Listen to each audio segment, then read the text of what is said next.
TikTok time to rock. Good evening, good morning, good afternoon to everyone who's watching from all over the world. Your friendly neighborhood philosopher here, D. Wood, with me now. You'll notice it's not AP. AP is a trader. He's not here for the live stream. Decided to go to a different country. So we started off with too much cargo. So we got rid of Benedict Arnold and we got better AP. We got Issa Kabeer here. How you doing? It's a pleasure to see you all tonight. Glad to be here. Thank you. And for those of you who don't know Issa, I don't know if he's changed, but Issa's a Jewish Sufi Muslim. And you think, well, something's not right here. But guess what? The Jewish love of life cancels out the Islamic love of death, and so you got nothing to worry about. You're cute. I appreciate that. Thank you. Hey, thanks, man. How you doing? Excellent. Oh yeah, let me go ahead and address this real quick, just in case anyone's wondering. Did Giant DOC get a strike today? Yeah, for anyone who's watching, it was me, Jai DOC, and Chris from Speaker's Corner, and just having a friendly live call-in show where anyone who wants to call in and disagree with us about the Islamic dilemma is welcome to do so. And then, yeah, false copyright complaint, claimed the entire stream was his, even though it's a guy we've never heard of. So apparently Yemenite had been encouraging people not to debate or to engage, but to file false strikes or something like that. Anyway, we'll check that out. But yeah, so Giant DOC will have a lawyer contact YouTube, hoping that YouTube realizes that the channel's being targeted by false complaints and stuff like that, so that they don't keep doing that, because it's a pretty crap system. Someone can get your stuff taken down. What do you think about that, Issa? You think that's good, huh? You think that's good? Are you sitting there going, yes, I'm a Muslim, so it's good. You need to silence these kuffar. I really think when we're having dialogue, we need to have... I'm a big free speech activist. Like, I think it's so important. If you disagree with something, make an op-ed. Write a letter, make a video, but don't cancel someone else's speech, because guess what? If you believe in social contract theory, your speech can be canceled. So don't try to cancel others, because you can be canceled too. So that's my wisdom of the day, you know? Yeah. Yeah, so it's been pointed out Mr. Sling, the guy who filed the false complaint against Giant DOC, is there. Can't do much until the lawyer deals with that situation. But I can go ahead and block Mr. Sling. He's over here running his mouth. What a coward. What a sniveling coward. Right before we started, I was talking to Issa, and I pointed out it's obviously on a completely different... There's a very minor scale getting like a copyright strike, but it's the same general principle as the Charlie Kirk assassination, in that he's actually there, and whether you agree with him or disagree with him, he's got a mic in front of him. So if you're someone who disagrees with him on anything, you can step up to the mic and say, here's why you're wrong, and I'm going to prove that you're wrong. And then instead of someone stepping up to the mic and proving he's wrong, someone shoots him instead. And it's kind of like that. It's like, the stream, though, again, much more minor scale. It's basically on the level of being an annoying thing, right? Not life or death, but the same principle in that we're saying, here's our position. Anyone on the planet who wants to call in and prove us wrong on this, you can. And we had several discussions there with Muslims, and it's just not allowed. Just, hey, don't discuss this. Just shut it down. But it is weird that you got these creepy dudes who are just obsessed with silencing other people. They know they can't refute it. They know they can't refute what you're saying, or they just call in and refute what you're saying. And so it's like, I can't refute what you're saying, but I can file a false copyright complaint, get your stuff taken down. Ha ha ha ha ha. Yeah, that's Just want you guys to know that doesn't work long term, because it actually ticks people off more, and then people see it and they're like, what is it with these guys and silencing all criticism? People don't like being silenced. You like being silenced, Issa? No. No. All right, so guys, that's the situation there, and just sucks. Sometimes YouTube is really quick with these kinds of things, and sometimes they sort of drag their feet and give people 2 weeks to respond and stuff like that. So we'll see what happens. One thing I wanted to add to that, I think it's strange. I'm like, if you have such a better position, why not just promote that and support that? I think you said it yourself. You mentioned like a panic mode and fear. I think this comes from a space of fear. It doesn't come from a space of courage. Um, People who have courage will step up. People who are afraid, this is the kind of tactics that they use. Yeah, I guess that's the other thing. It's like you're basically admitting defeat for your arguments. If I say, "Hey, let's debate this, let's discuss this," and you say, "No, all I want to do is silence you." Yeah, wouldn't it be much more persuasive to actually respond? And if you don't think you can, doesn't that tell us something about your confidence level? If all you do is try to silence people, in other words, it comes across as really weak It and does. cowardly. Bunch of sniveling cowards. Yeah, just come up and say your piece. If you think you have a better position, I agree with you with Mr. Charlie Kirk. May he rest in peace. Just like Hey, don't come let up. the Dawah guys hear you say that, man. I mean, it's such a wild thing that an innocent person lost their life. Like, do you think that's a and it's strange because you said, well, he had different opinions than I did, and I'm like, So he's not innocent. He's not innocent if he disagrees with you. it's so wild. And I mean, if you really watch his videos in depth, it's a lot more nuanced and complex. I think he gets a very unfair rap, in my opinion. Yeah, he does. Like I've seen clips of him where he's clearly like being brutal and insulting something. I've seen other clips where it's someone he like completely disagrees with him. He's like very careful and respectful. And at the end of the day, hey, I disagree. I disagree with you on this. What we're talking about. I disagree with you on this. But guess what?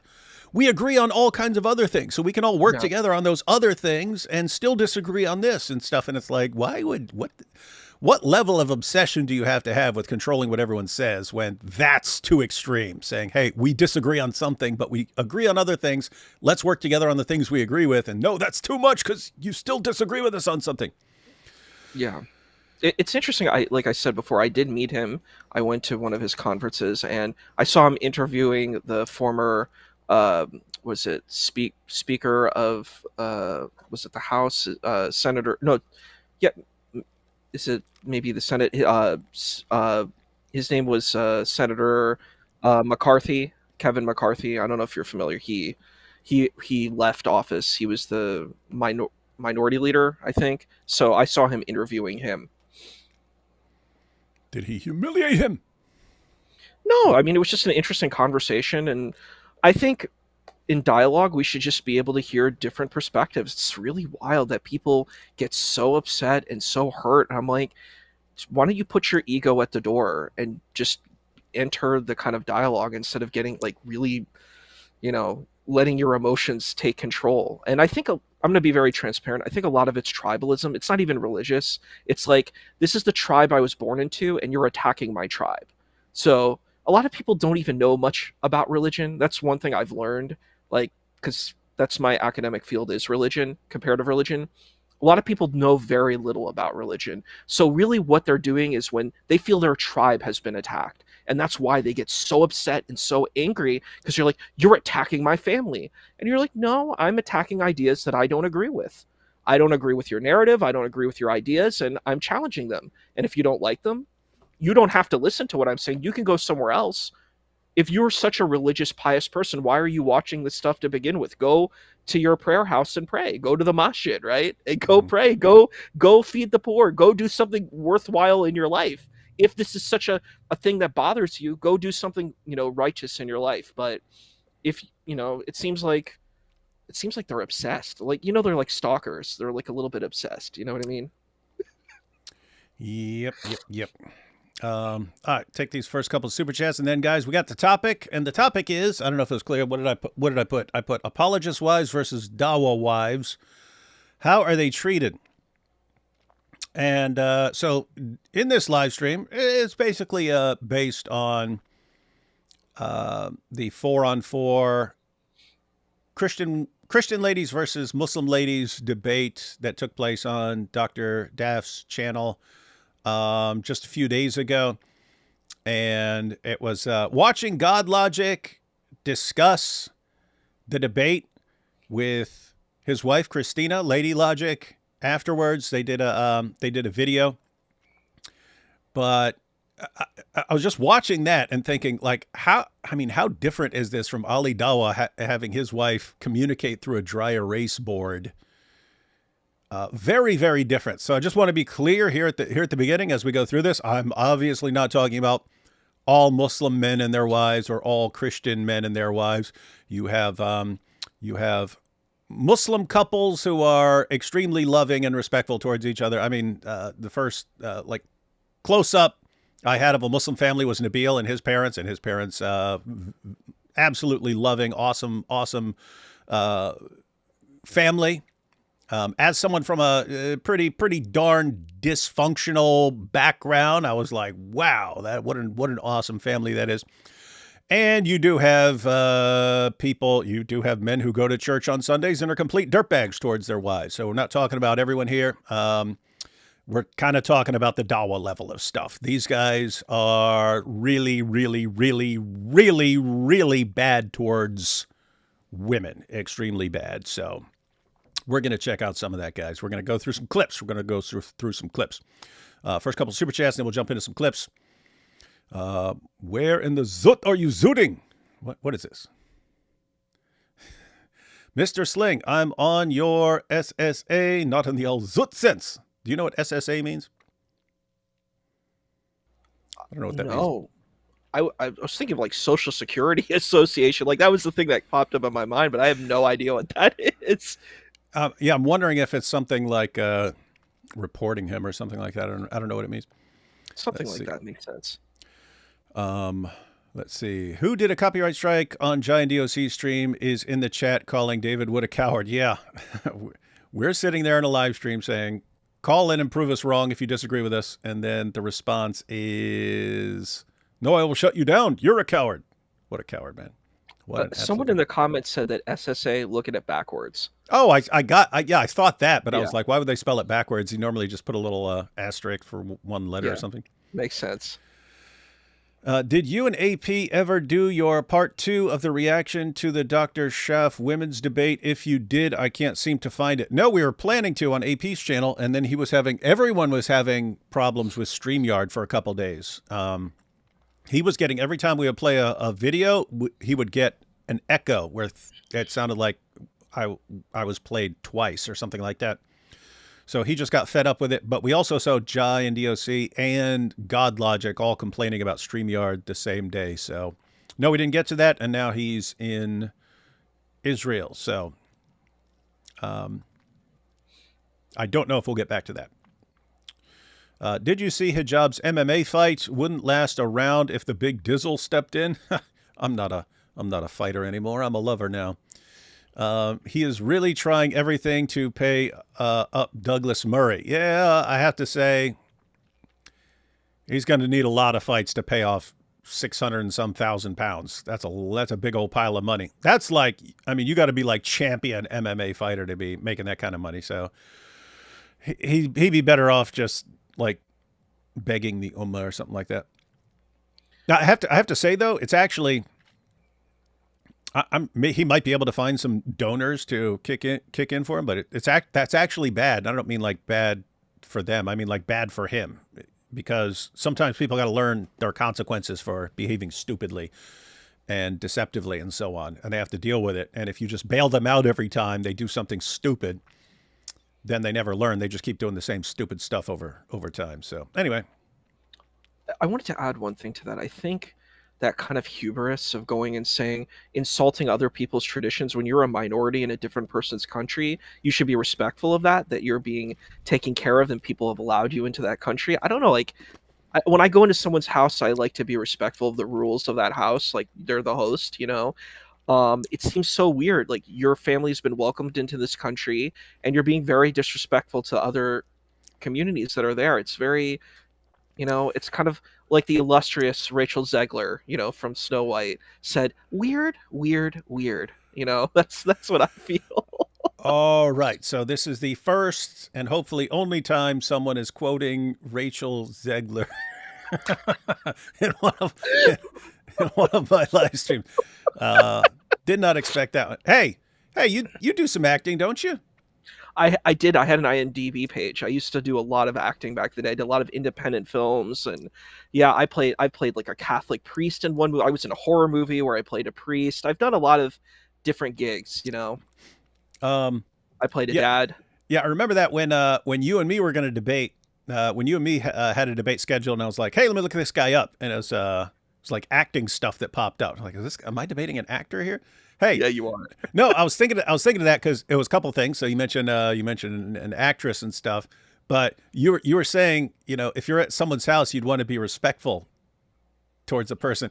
I thought of like a little, what do you call it? It's not a full length movie. What would like a 10 or 15-minute movie be called? A A short. short? A short? Okay. I thought about a short where it's like it's like I'm not sure how to do it where you're not like blasting all immigrants, but only like the extremely bad, disrespectful ones who are like, I'm going to take over your country, and that's what I'm here for. But I thought of like a nice family, and maybe like on their door they're the Wests or something like that, but. They're driving down the street and they see a couple of homeless people, and they're like, "Hey, we've got a finished basement. Do you want to come? Just we can give you a place." But then like the people they bring in like slowly take over the entire house and eventually force the people who invited them into the basement, something like that, to kind of make a point that you were making. Although mine had It's probably come across meaner, even though it's like, how do you make that point? How do you make that point without being a jerk to people who aren't being extremely disrespectful of the place that invited them in? Well, what I think you did, like you did in that Islamicize Me, what you did is you weren't making a depiction of all Muslims. You were making a depiction of like fanatical, extremist type Muslims who literally read these texts and literally abide by these situations. And there are people who do that, you know? And so, like, if you're not like that, you shouldn't be offended. But, like, if you're literally reading these texts, like, if someone literally read the Tanakh and, you know, about people picking up sticks on Shabbat and being put to death, yeah, that would be an unhealthy situation.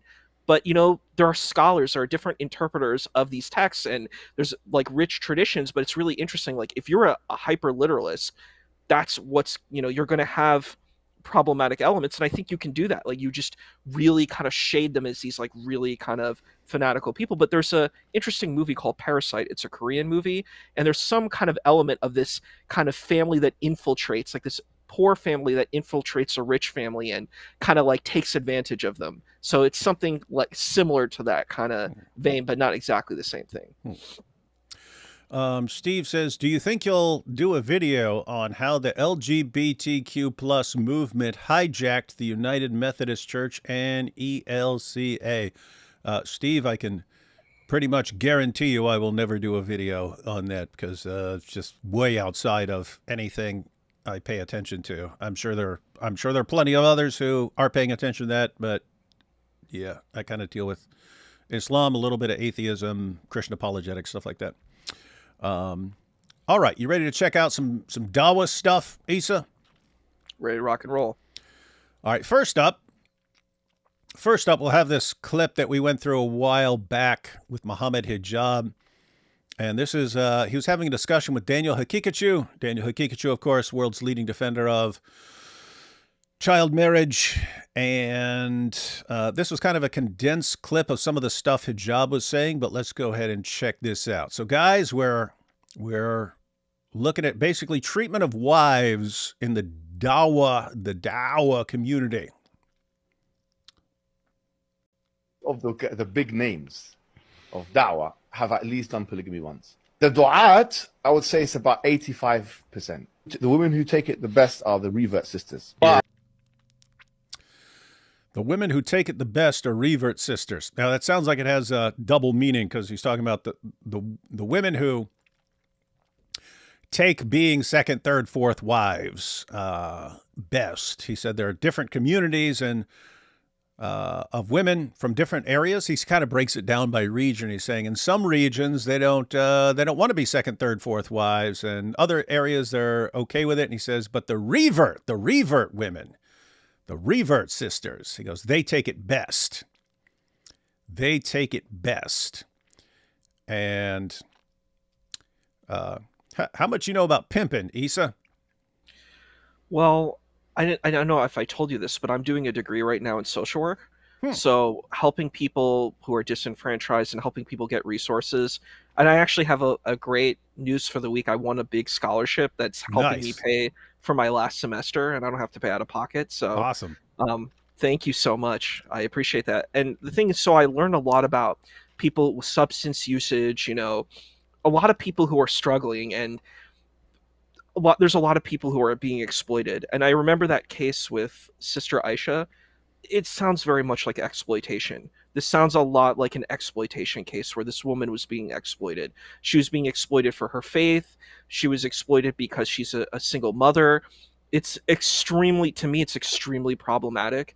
Like that he's saying these things. It's not correct to do this. Exploitation is really vile and disgusting, and preying on people who are vulnerable, it's gross. It's disgusting. Yeah, I was actually, as far as pimping goes, and I brought this up I think I brought this up on the stream over with Giant DOC a little while ago, but like the Andrew Tate type, and he applied his to like cam girls and so on. But this is like classic pimp strategy. You have pimps who like horribly abuse the women physically and so on. A lot of old school pimps think you're an amateur if you have to beat the women to control them. They favor what's called the lover boy method. They view you as an amateur if you have to beat women to keep them in line. What you're supposed to do, according to these guys, is get them to fall in love with you. And then you might have 5, 10 girls and stuff. They all think you're in love with them. And you make each one of them think that she's the special one that you're in love with. And all the other girls, they're just the prostitutes and stuff. But he really loves you. And you keep each one of the girls thinking this. But these guys will also have what's called their bottom girl or their bottom B. Andrew Tate talks about this. And the idea is they're your recruiter. And Andrew Tate says this in his PhD course. He's teaching, he taught this, that you don't tell the woman, like the Andrew Tate, the pimp type, you don't tell the woman you want her to do cam girl work for you. You get your bottom B to do that for you, your bottom girl. She gets approached by another woman. Hey, it's great. Cam girl work is awesome. It's so fun. It's so great. And that way it's not you, it's her. It's coming from a girl. And apparently that just works better. But I was thinking about that setup and how the Dawah guys are. They get like these revert girls and they start having them make TikTok videos about how great Islam is. And they're using these revert girls to make videos to recruit more revert girls because revert girls take it best, according to hijab. And so these are the ones they want. They want a steady stream of new women converting to Islam to be the wives of all these polygamous Dawah guys. And hijab just said he says about 85% of the Dawah guys do this, as far as the polygamous marriages and so on. But it's just weird. It's like the Dawah is set up exactly like the pimp game. It's you got your guy, you get your girl, you let her do the recruiting, and these guys, hey, we want more of the revert sisters. They take it best. So let's get a revert and have her start making videos, recruit more girls, and it's all for us. And it's like you guys you're applying the pimp game to religion, man.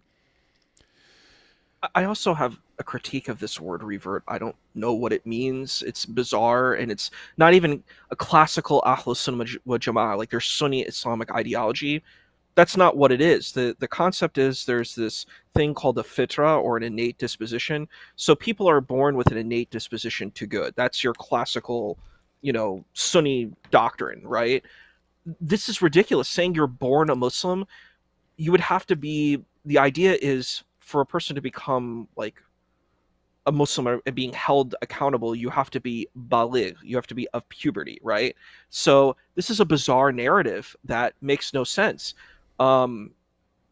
If that were true, that everyone was born a Muslim, then why would the Quran as a text talk about other groups of people? Why would Nasara, which is weird, is a Nasara a Christian? I don't know. Some people say it is. Like, it's hard because, like, what is defined? What is Yahud, Bani Israel? And then there's also a Sabian, right? And these different factions. If everyone's born a Muslim, why would these other factions exist? Why were the ancient people, why were they called Israelites? Why were they called Bani Israel? Why were they not called Bani Muslimin or Bani Mu'minin? Like, they weren't called that. They weren't called children of Muslims or children of... So it's like you're not even looking at the internal logic of your narrative. You're just making stuff up. It's a completely constructed, fabricated narrative. It makes no sense. And you're saying, well, you're born... No, you're not. And when I hear people say, oh, these people were all Muslims, it's called a retcon. You're doing a retro continuity where you're trying to take all the Hebrew prophets and you make them Muslim. How do you do that? They didn't pray 5 times a day. They didn't pay zakat. They actually had to pay a much higher amount. They had to pay 10% of their wealth. They didn't make Hajj to Mecca. They didn't fast Ramadan. So how are they Muslim? It's like these things I hear, they're so bizarre and I don't understand them. They make no sense logically, even through your standard classical internal Islamic framework. Do you think that's fair? Like, is that a fair argument? Or I'm just saying you're sounding pretty Islamophobic here for a Sufi Muslim. I just think we need to be honest. We need to be honest with what's going on here, right? That is a refreshing approach to take, being honest about sort of like reality. Yeah.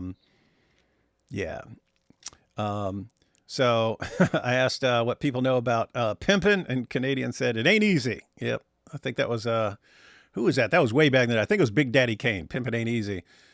Here we have 22 Easy Channel said, "Hey David, you are a liar. You lie all the time." Well, it's your lucky day.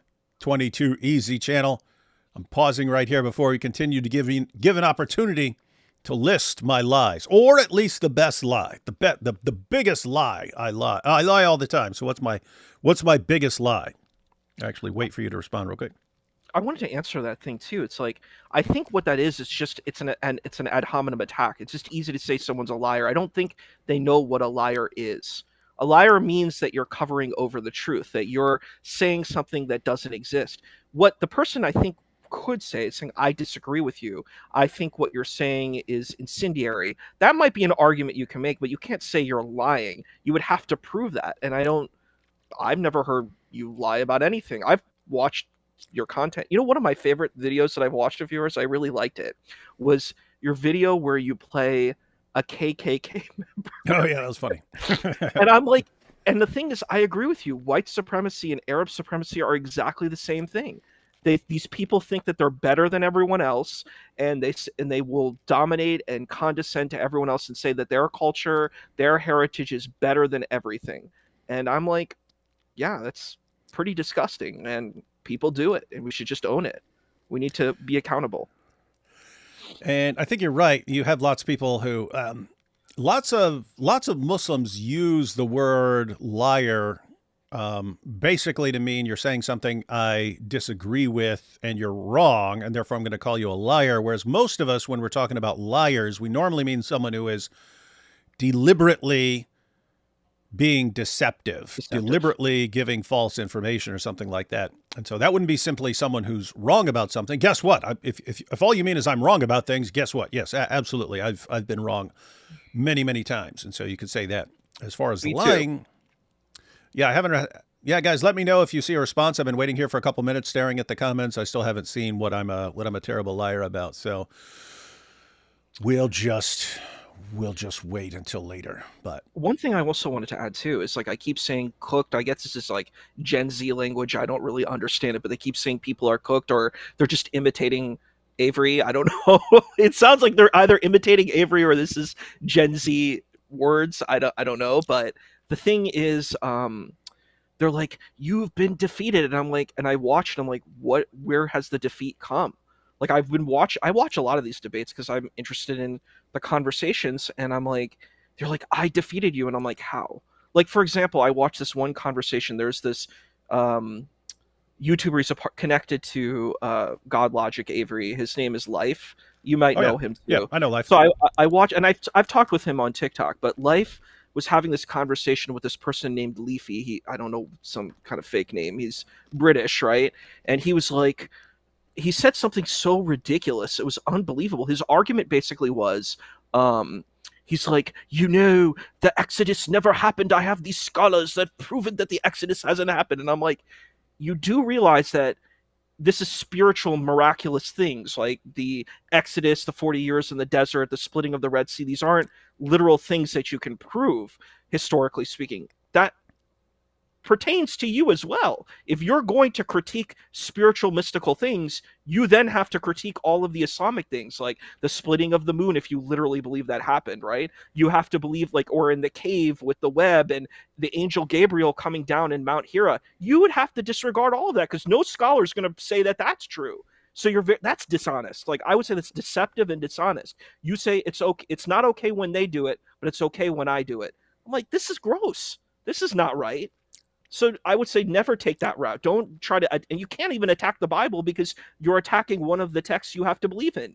You have to believe in the Torah, the Zabur, and the Injil. So it's a loss too. So it's ridiculous. Duranos said, "Where's Robert? I haven't seen This Week in Jihad in ages." Yeah, Robert was actually doing too many things, and he had to cut some stuff out. So not sure when we'll be back with This Week in Jihad. Obviously, if there's some big attack or something like that, we might be back, but that will be postponed indefinitely. With that said, Robert's going to be on live with me tomorrow. So 8 o'clock p.m. tomorrow. Be on live with Robert on this channel. All right. Back to Mohammed Hijab. Most of the big names of Dawah have at least done polygamy once. The du'at, I would say it's about 85%. The women who take it the best are the revert sisters. It even reaches 50% fix. In the UK, what percentage of imams and shuyukh and du'at have a second wife? What percentage would you say? That's very difficult to know, but that's a difficult one. It depends on what kind of community as well. Like the Asians here, they're not really into it that much. The Pakistanis but the reverts are into it. Like black people are into it here. You know, not all blacks. Somali uncles are into it. Like a lot of Somalis with it. You'll find like Somalis have a lot. Arabs are into it. North Africans do it. You know, so it depends on. I think it's a lot of it. Just want everyone to note, he's talking about in the UK. So you're not allowed to be actually polygamous there. And so what these guys, what they mean is they get their marriages in a mosque. So you have all these guys and they're doing polygamous marriages, and they're just, you don't even have to actually go to the mosque. You just get some leader, and they do them over Zoom, and they do them over phone calls and things like that. And so you want a quick marriage and so on. And we've seen clips of Mohammed Hijab in the past where he's talking about like what do they call them, mikmutta marriages and so on, that someone can just call him up. Hey, I'm about to have sex with this woman. Don't want to do it the wrong way, so hurry up and marry us. And it's like, okay, what's the mahar going to be? I'm going to get her a Happy Meal at McDonald's, and that's how they're doing things. These are the guys who are lecturing us. These Dawah guys who are the ones who are lecturing us on morality and saying that we all need to be like him and the whole world needs to convert and be like that. Weird stuff. But back to hijab here.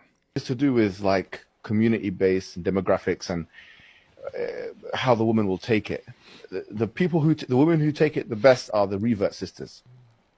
From my experience of observing the situation, so it's yeah. Did you see it? What he started laughing of my experience. They both started laughing. He said, "My experience."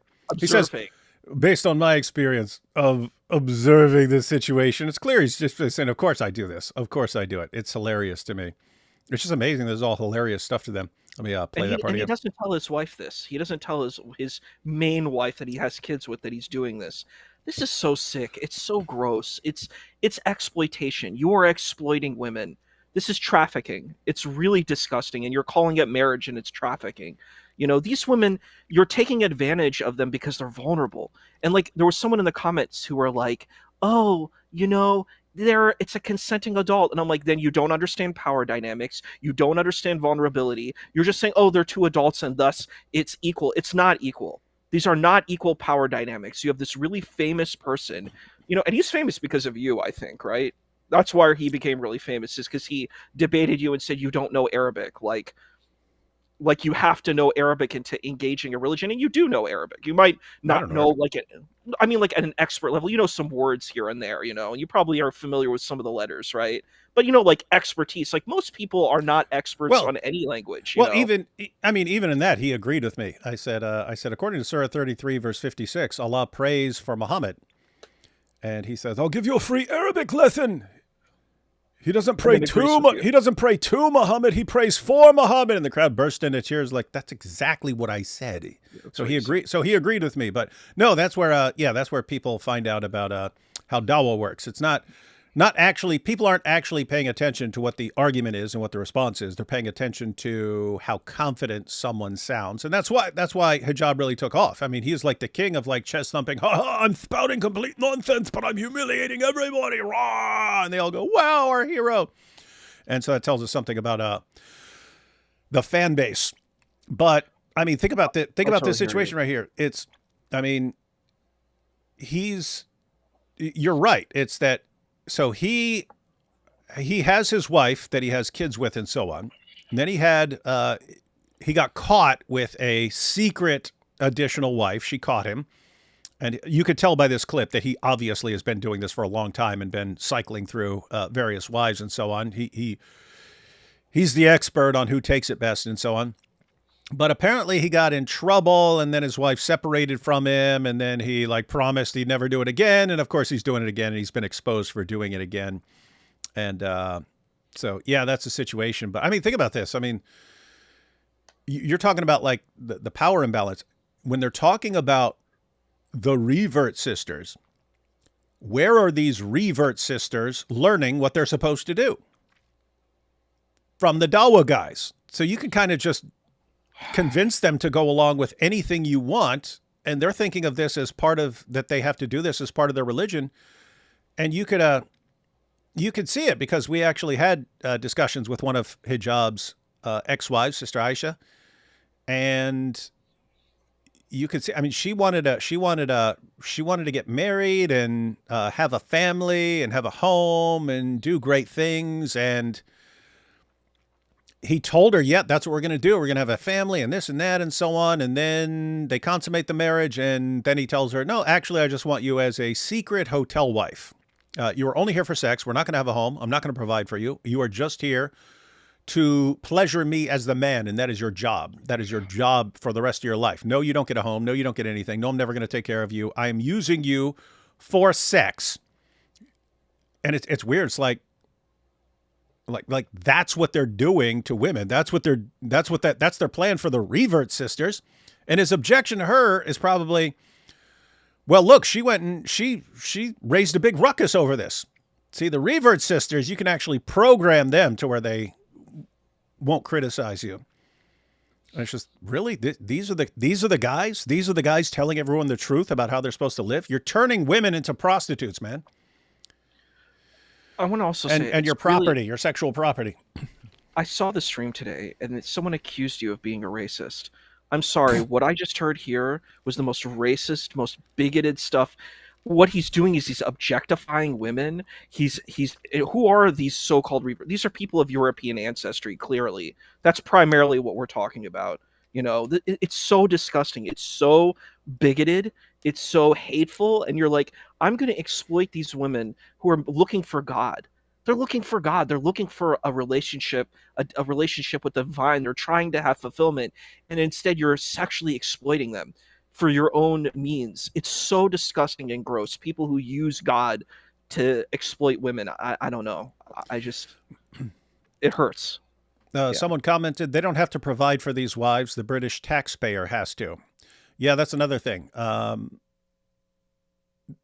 Since the marriages aren't official before the state, they're not recognized by the state. They only happened, between the two parties and so on, and then the witness and all that. These women are officially like single mothers. And so they can be paid, they can be covered by the government because they're officially just single mothers. And I remember this was like 15 years ago when I read this, but I wish I'd saved this article. But it was pointing out how in the Muslim world, in lots of places in the Muslim world, you can marry 2, 3, 4 women, but most people can't do it because you have to be pretty wealthy. You have to be able to provide houses for different women and so on. And unless you're wealthy, you can't do that. But it became understood in parts of the Muslim world that if you can just get to Europe, if you can just get over to Europe, you can have your marriages in the mosque and all your wives are officially single mothers and stuff. And so the government will pay for them. So yeah, you can't do it. You can't do it where you're from, but if you can get to Europe, you can have 2, 3, or 4 wives and the government will pay for them. So definitely want to get there and stuff. So crazy how this stuff is being incentivized. But and I think it's a strange, this thing called like this so-called Dawah. What are you doing? Are you helping people who are disenfranchised? It's funny, in the place where I work, you know where I mostly work? I live in a city that's very Muslim, but most of the charity work I see being done is mostly done by Christians and Jews. There's very little Muslim charity work, which is extremely problematic. There is some, but it's far less than it should be. Like, there should be people who are like, hey, I want to serve the unhoused. I want to make sure people have resources, they have food. And, you know, I go to this like Christian center mostly like every day that I can. I'm like a VIP there because I volunteer there a lot. But I do soup kitchens and I serve food to these unhoused people, and they do it literally every day, breakfast, lunch, and dinner. They serve these men, and there's some women that come, but every single day they do that. There's this other place that there's a lot of places like that, and I've served in a lot of these places, and all they do is they serve food.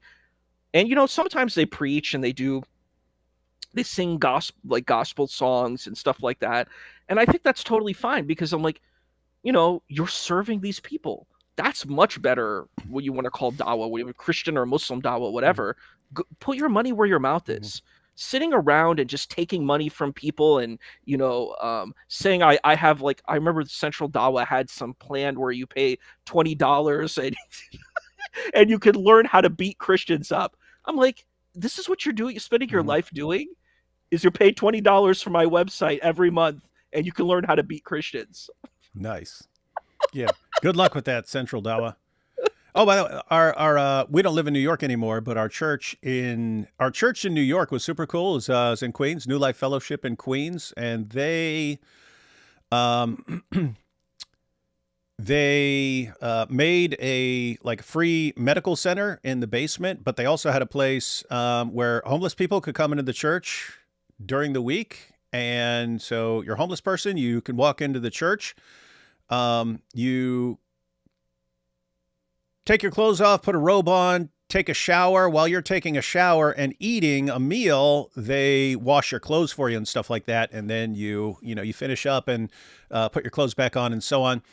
But I mean, it was amazing because I mean, you had like PhD professors from universities in there washing the clothes of people in the community and stuff like that. And there was something right about all that. There was something cool and right about all that. All right, let's jump back into this. I'm with you too. I've served with medical doctors, and I did one called Broad Street Ministries, and that's what they do. They get clothes for people. They get food for people. They help people. I'm like, That's what I believe in. I believe in serving others who are in need, and it's so sickening when I see this. It's like, no, what I'm hearing is the opposite. How do I exploit people? How do I take advantage of women? That is How do I Dawah. sexually exploit them? It's so disgusting. I'm like, you're not going out and saying, hey, I got this money. And then I remember we did that New Year's thing where one of the guys did a Ponzi scheme. I'm actually studying detecting financial crime, and he did the fraud triad. But he took advantage of people, and he exploited people, and he said, you'll do halal banking, and then he stole all the money. It was so sickening and evil. And then he's like, I'm so sorry. Yeah, you're sorry because you got caught. You're not sorry that you took all that money, man. Yeah. All right, back to our good friend Mohammed Hijab breaking down Dawah Wives for us. From my experience of observing the situation, I thought it's so, every community has their thing, and I think the Pakistanis are the least likely to do it. Like the older generation Pakistanis and Bengalis and stuff, they're least likely to do it. I haven't really seen that many, but now the Salafis are doing it. Salaf Pakistanis are doing it. Salaf Pakistanis are doing it. It's more possible in the Salafi communities, I think, than the Deobandi communities and the. You say it's like half? Is it 50% or more? Who? Of all shuyukh, imams, and du'at? Much less than that. Much less. The du'at, I would say it's about 85%.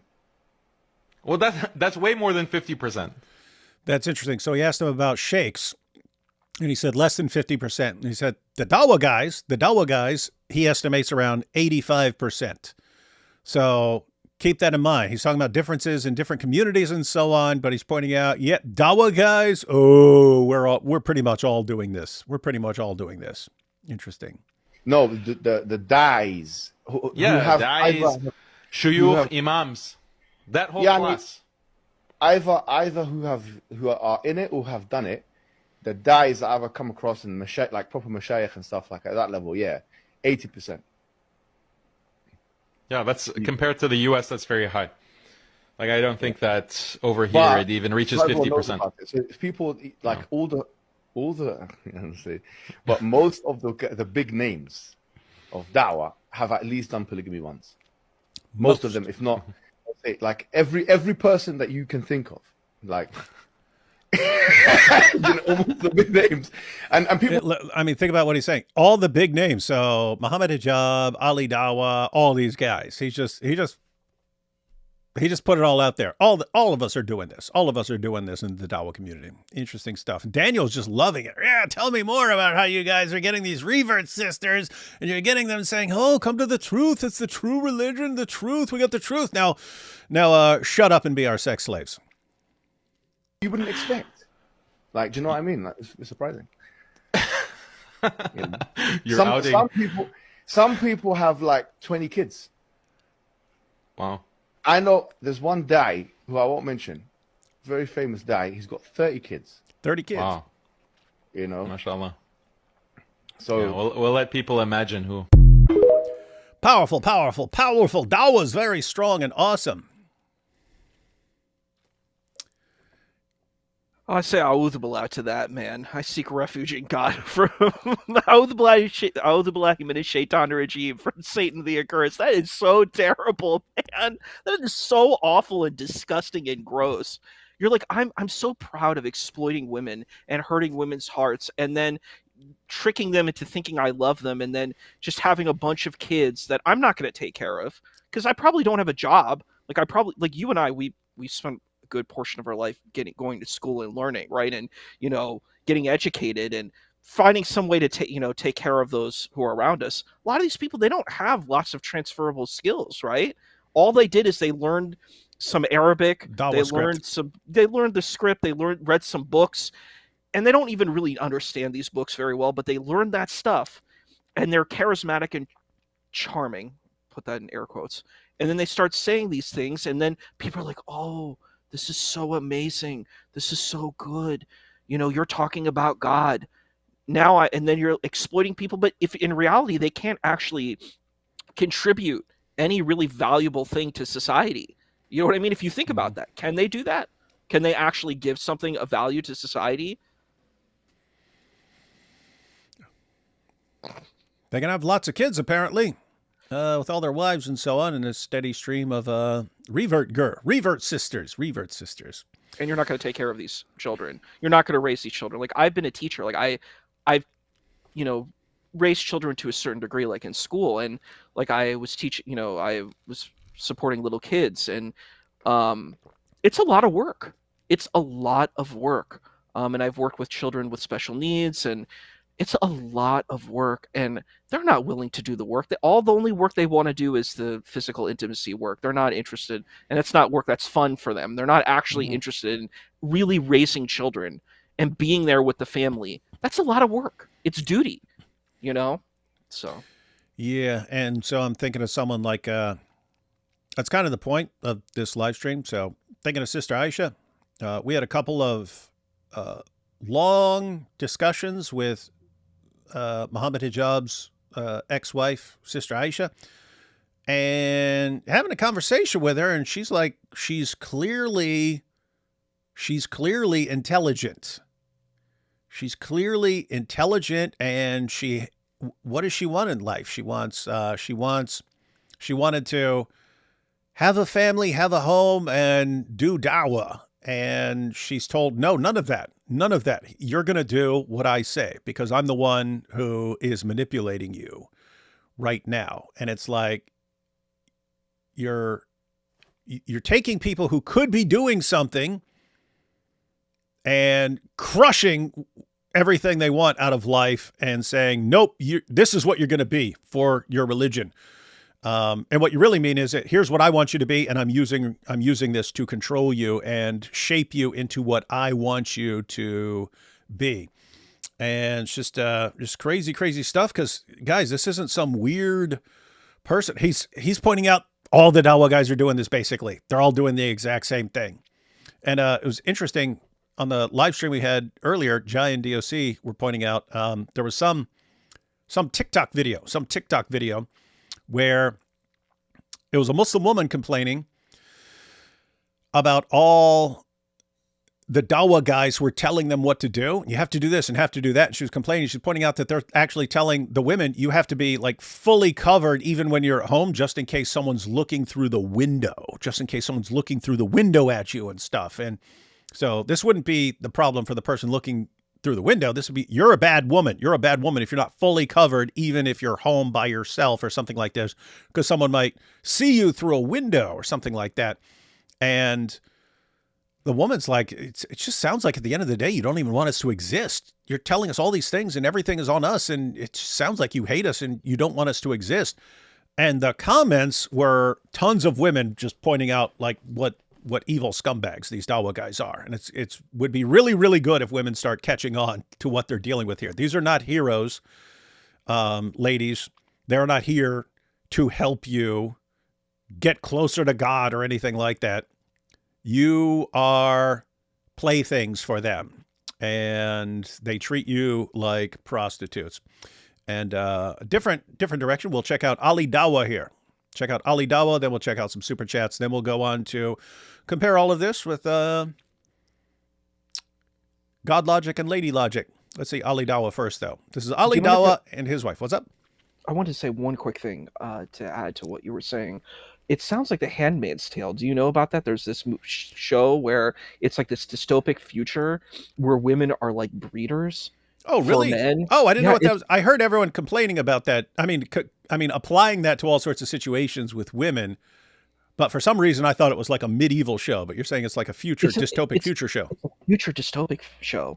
And it sounds just like what you're talking about. It's like, you're just a breeder. You don't have any value. You're not human. I'm going to dehumanize you, take away your value. That's what I'm hearing. These words that I'm hearing are making me feel sick. Like, it's so disgusting and gross. This is not you're not treating this person as your partner. They're like your object. They're your possession. They're not your partner. And that's, I don't know. That's sick. All right. So now we have Ali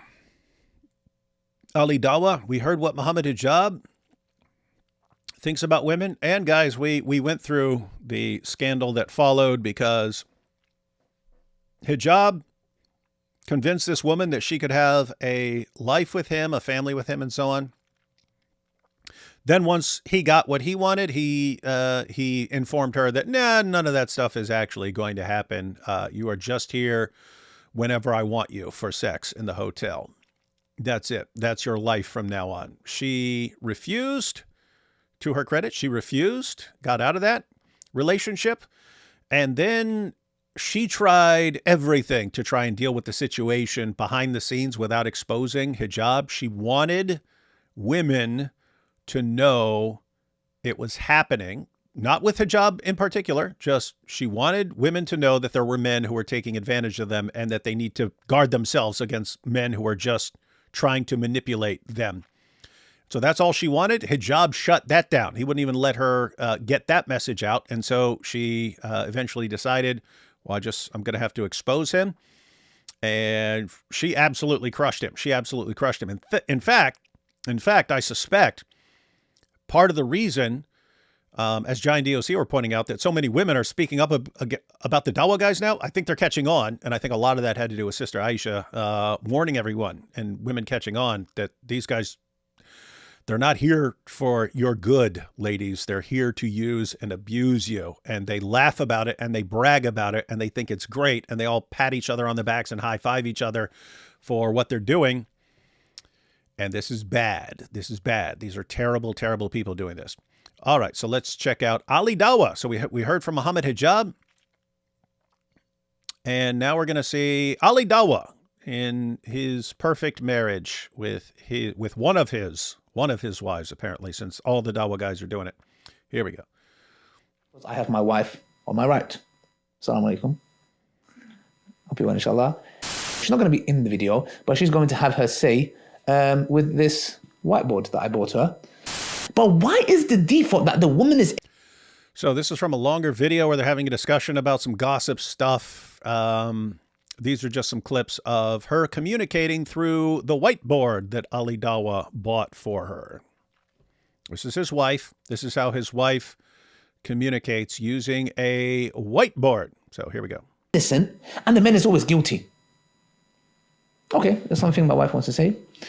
Salama probably had enough, as women give a lot of chances, has zero tolerance now. And as far as him like fumbling over the words, I don't know if that means like she's not good at writing or spelling, or if it's just Ali Dawah and he's barely literate. So I don't know. She might be writing perfect prose and he's just barely literate. Don't know. Okay, this is why I want you here. Yeah, it's very important. You see him grinning. This is why I want you here. That's a smile for all his friends. Isn't this funny? Isn't this funny how I got this woman trained? Isn't this awesome? Look at his grin. For you to be here. Yes, just to take the past traumas of their father or ex-husband, etc., and project it on other people. So, okay, she's saying she made the video, not him. I don't know his opinion. Well, exactly. There you go. Okay. There's nothing else I have to say. Anything you'd like to say? If you do, just let me know, inshallah. The Prophet, peace be upon him, told us. He went to the hellfire. Again, I know you guys are going to be like, oh, it's a reality check. Okay. And he saw a majority of the women of the hellfire. Why? He said, not because they are ungrateful to Allah, because they are ungrateful to their husbands. So you'd better do exactly what your husband, if Muhammad Hijab says you're going to be nothing but a hotel wife for the rest of your life until I get sick with you, I'm going to kick you to the curb. You better not be disrespectful towards him, ladies. You heard it here from Ali Dawah, who only has your best interest at heart. Anything that I said wrong is from Shaitan and myself. Anything good is from Allah subhanahu wa ta'ala. If there's anything you disagree on, no. Okay. Are you under any duress? You can blink twice. No. Okay, that's fine. Assalamu alaikum wa rahmatullahi wa barakatuh from myself and my dear wife. May Allah bless you for your contributions. It's a pleasure and an honor. So, guys, he actually marries a girl and reduces her to a nameless, faceless, voiceless blob beside him. This is the ideal for him. Again, I'll say it. I said it earlier. We're not saying that this is how all women are treated. And so this is the goal for the Dawah guys. And for him, this is like a status symbol. Like this is what impresses the Muslim men around him. Look at how I've got her trained. I've got her trained like a dog. a well-trained dog. She doesn't speak. She doesn't speak or do anything unless I tell her to. That's a huge status symbol for him. It's like, you see, you guys all need to be following me and supporting me because I'm the one who can train you how to train these ladies. And that's how he treats, again, his wife. His wife. Do you know what's interesting about this? He says that he's a convert. He's not really a convert. Or a revert, I guess. His family is Muslim. They were Ismailis, but he believes that Ismailis aren't real Muslims. And I have to give Mr. Tommy Robinson, I think that's his name, right? Mr. Tommy Robinson put him in check, and he was like, "You keep saying your family's not Muslim. They are Muslim. You're basically attacking your family, and Ismaili Muslims are way better than whatever this kind of Muslim is. They're very nice. They're very kind. I don't know if you know who the Aga Khan is, but like they do a lot of good work where they have hospitals, and they're kind of, the way they practice their Islamic tradition is different than, like a standard Sunni. They come from like a Shia perspective, but Ismailis on average seem much more sane, much more intelligent than like the standard like Salafi Dawah guys that I've seen.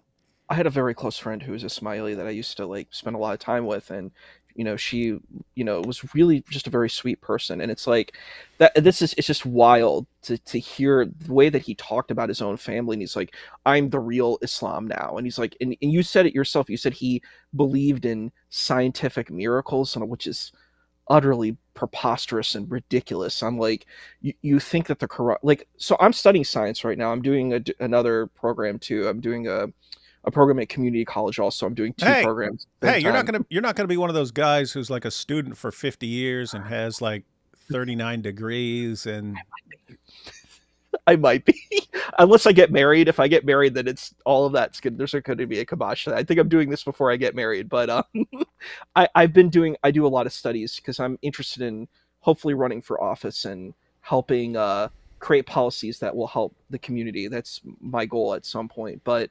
we could get you some vote. We can get you some voters, man. Oh, thank you. We got YouTube, man. We got YouTube. My goal my first initiative is to fix these roads. It doesn't matter if you're Democrat or Republican. People want roads that work and that don't break, their cars won't break down when they're driving on the road. That's a really important, case. So thank you so much. I appreciate that. But it's like, that's the thing that I find so bizarre and weird when I listen to these people. I'm like, you're just saying stuff that makes no sense. Like I heard Nadir Ahmed bring up this point about the vas deferens. I'm like, you don't know anything about biology, dude. Yeah, no. You didn't go to school to study science. Like I've taken many classes in science at community college, and I would say there's still a lot that I don't know. But I'm like, brother, I know you didn't go to school to study science. No, Nadir, no. No, that, and it's interesting because it's a parallel to their view of women. Women are there not to be honored or respected or lifted up or anything else. They're there for whatever use we can put them to. But that's how it is with everything for these guys. Like science. Science is not something to be learned to understand the universe. It's how can learning this thing about science help me become a more popular Dawah guy by using some argument that's completely bogus to anyone who actually understands the science. But my viewers don't know anything about science. And so when I say that's different, they go, oh my goodness, he really knows what he's talking about. He's so smart. And I mean, fortunately, it never worked for Nadir. He's just never become popular. But it has worked for other people. And Ali Dawah, that's what's amazing about this, Issa. Ali Dawah. So he, to his credit, one of the few things I can ever say to his credit with Ali Dawah for, he said that the scientific miracles argument has been debunked and told Muslims to stop using it. What was especially creepy about that video, however, was he said, the scientific miracles argument is what Allah used to bring me to Islam. Then I found out it's been debunked, and so I stayed in Islam for other reasons. And I'm thinking when he says that, I'm like, wait a minute. You say the argument is bogus. It's a bogus argument. It's been debunked. but you believe that God used that argument, which you acknowledge was deception. You acknowledge that all these scientific miracles is all made up. That's what got you to convert to Islam, even though you're raised in a family, you don't consider them real Muslims and so on. So this is what got you to real Islam, according to you. But you believe in a God who tricked and deceived you into converting to the religion. The reason this is creepy is you wonder why you catch these Dawah guys lying so much, like it's a sport. I've said it before. I spent years in prison. I never in prison. There are all kinds of like games. There are awesome con men in there. I've never seen anyone who lies as freely as the Dawah guys. Why is that? It's because there's no consequences for Dawah guys. Everyone else, there are consequences, right? In the Dawah community, you get exposed lying 1,000 times. It doesn't matter. It's like, it's understood. Of course we lie. If we're lying and it helps people get to Islam, what's the problem? You've helped them. You've done good by lying to them and so on. So these guys lie left and right, and they could get exposed 1,000,000 times. It doesn't bother their fans even slightly. Whereas anyone else, if you're lying and you get exposed as a liar, well, now you're done. Your con game is over. And so normal people understand we have to be pretty careful. We got to be pretty careful about lying. Otherwise, we'll be exposed as liars. We don't want that. The Dawah community, they just don't care. But it kind of makes sense. If you believe that Allah uses your lies to get people to Islam, then you think lying is fine. And so this is just really, really, really... Dawah's creepy, man. I have to say, man, seems demonic to me. Seems demonic. I think it's a fair word. It's very sickening. And, you know, these are people that if they had power, you know, power corrupts absolutely. Gosh. Power corrupts absolutely. It would be so dangerous. I actually saw one of your old videos from a long time ago. Somehow it came up, and you had this video where you were talking to Anjem Chowdhury, and the solicitor or the barrister from the UK, the Pakistani one, and the things he was saying were like horrendously bad. Like they were so vile. And I went and saw what this guy was saying. I think they put him in jail. He said some terrible things. Like he was like, it's okay to be a parasite here in the UK. It's okay to take advantage of people. These people who are supporting you, taking advantage of them. Like to me, that's vile and evil in and of itself. That someone helps you and then you exploit them. That's not a good person. That's a very bad person. And I don't care what your religion is. If you think it's okay to exploit people, you're not good. You're not good. And he was saying he openly was okay with exploiting, and it was just sickening, like listening to what these people are saying and exploiting the women, exploiting the people around them. Like in my city, we have a huge community of people like this, and they do this polygamy stuff. And the way that they do it, it's fraud, I think. But what they do is they say, well, we can have multiple girlfriends, right? Legally, we can have multiple girlfriends. And we will get married in the masjid. So I'll get the nikah, the certificate of nikah of marriage, and I will marry all these women. And most of these women are women who are, they're born in situations where they don't have a lot of resources. So it's very difficult for them. And so these guys prey on them and they're like, oh, I'll take care of you. You'll be my wife, instead of just, you know, someone to exploit me, you know? And they exploit the system. They get on welfare and Section 8 housing. So they use these systems and they exploit these systems. And it's really vile. I'm like, if someone considers wanting to have multiple partners, I'm like, you better have some money, bro.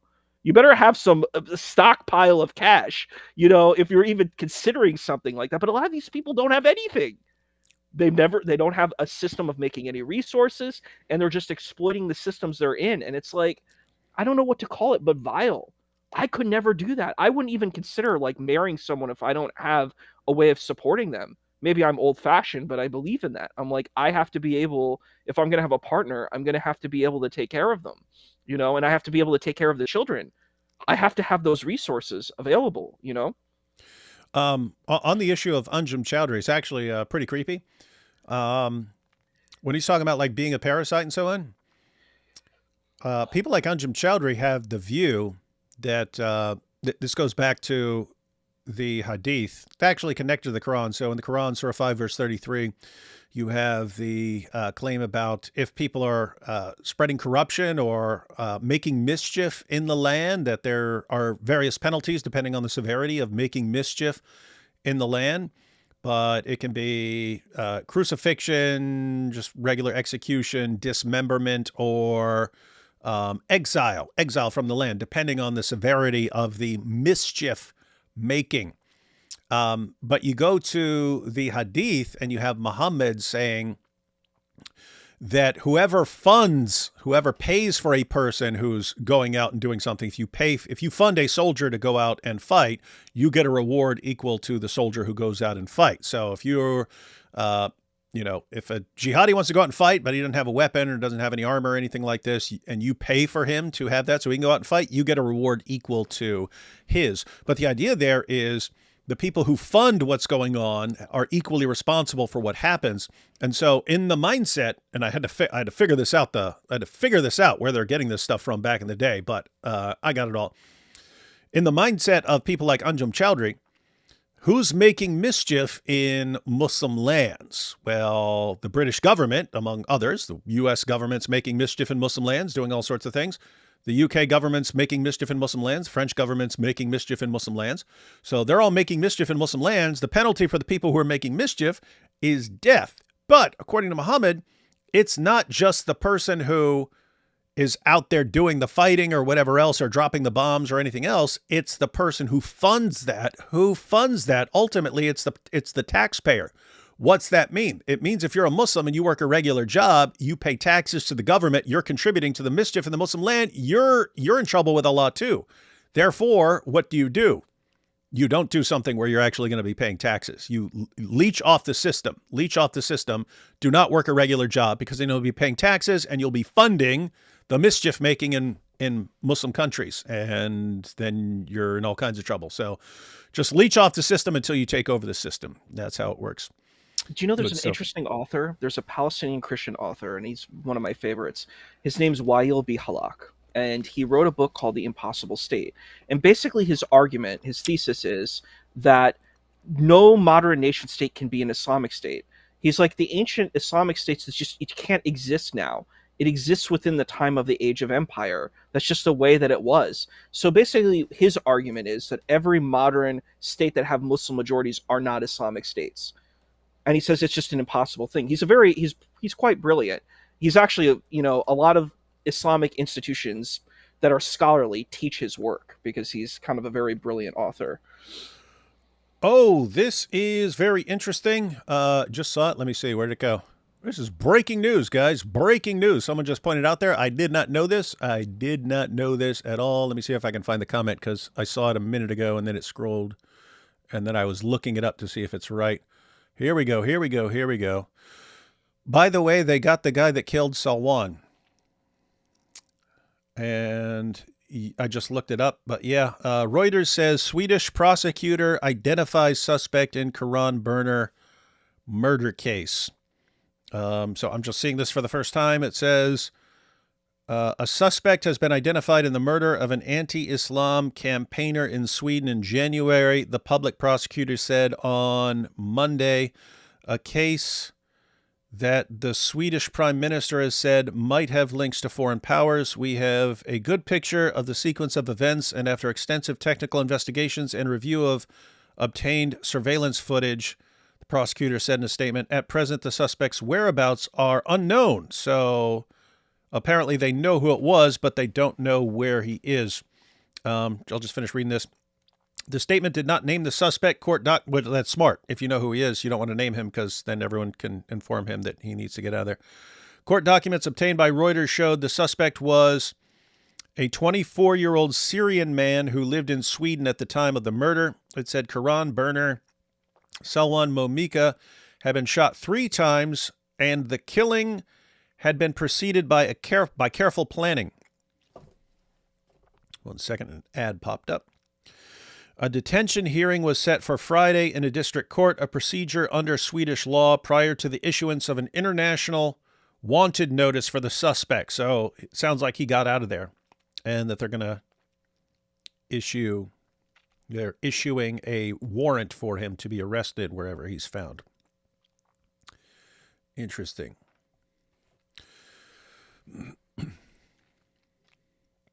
Take a couple super chats, and then we're going to check out God Logic and Lady Logic, ladies and gentlemen. If someone was never a Muslim, how can one become a revert? Most of these people fall in that category. I don't understand. Yeah, as Issa was pointing out, there's a belief very common among Muslims because it's in the Hadith. But everyone is born as a Muslim, and then your parents basically lead you astray. And so when you become a Muslim, you eventually decide to become a Muslim. Well, you were already a Muslim when you were born. And so they don't say it converting, they call it reverting, meaning going back to what you were before. And it's just, I mean, it's silly. I've seen atheists do this too. It's like, you're born as atheist because you lack belief in God when you're born. So when we say become an atheist, you're just saying go back to your natural state. And it's like, guys, babies don't have like beliefs, right? They don't have beliefs yet. They haven't formulated their belief systems and so on, or positions on various topics. And when when you say, when you define atheist as lack of belief, it's like, okay, this marker lacks belief, so I guess this marker's an atheist. But you actually have atheists who will say that, yep, that is an atheist. It's weird, wild stuff. Where's Avery's wife? I want to ask her what she thinks about her husband having a girl's name. Is Avery a girl's name? I'm trying to think. Is that one of those names that can be both? I'm trying to think. It's both. There are women who have the name Avery, but it's not a female. Okay. Yeah, I don't know. There's not a lot of Averys. So, but we'll ask. I'm starting to wonder if everyone really deserves freedom of religion or speech. Adams' quote about the Constitution John Adams, being for a moral and religious people really hits me. Where's the line? Why should Satanists or Muslims have the same rights? I'm in favor of freedom of religion and freedom of speech, but yeah, Adam's point was if people do not handle their freedoms responsibly, the system's going to break down. In other words, if you have here's the thing, you can have exceptions, right? So if most of the population is handling their freedoms responsibly, and then some people don't, occasionally people don't, then you can deal with those situations. If the general population just starts using their freedoms for whatever pops into their head, he said the system's gonna break down, and you're not gonna have those freedoms. Why? Because everyone's gonna be going in their own way, doing their own thing. It's gonna lead to more chaos, and a tyrant's gonna take over, and people will pick a tyrant. People will go with a tyrant over chaos. People do not want chaos at the end of the day, and they will gladly go with a tyrant who maintains order than having no order and it's every man for himself. So that's sort of the question of our generation. Are we going to be able to handle these freedoms responsibly, or are we going to lose them? Just getting my super chat in before the stream gets zooted. Yeah, it might. Apparently people just get stuff shut down. Tommy Robinson in Israel did an event, red-pilled 1,000 Jews about Islam, thanked Robert Spencer about his Islam knowledge. Robert can use it as PR clip. Oh, yeah, I'll check that out then. I don't know has anyone told Robert? Mr. Kabeer, it's easy to understand. You're a chef. Oh, this is talking about cooking. You're a chef.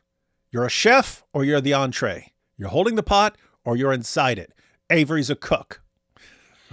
I mean, I understand that, but maybe I was being kind of facetious. But the point that I'm saying is that a lot of these Muslim Dawagandists, I guess, so they come in and they're like, I'm cooking. And I'm like, what are you cooking? Like, I think the thing is, it's like saying you're lying. It's like you're taking these words that have like power, but you don't understand what the words mean.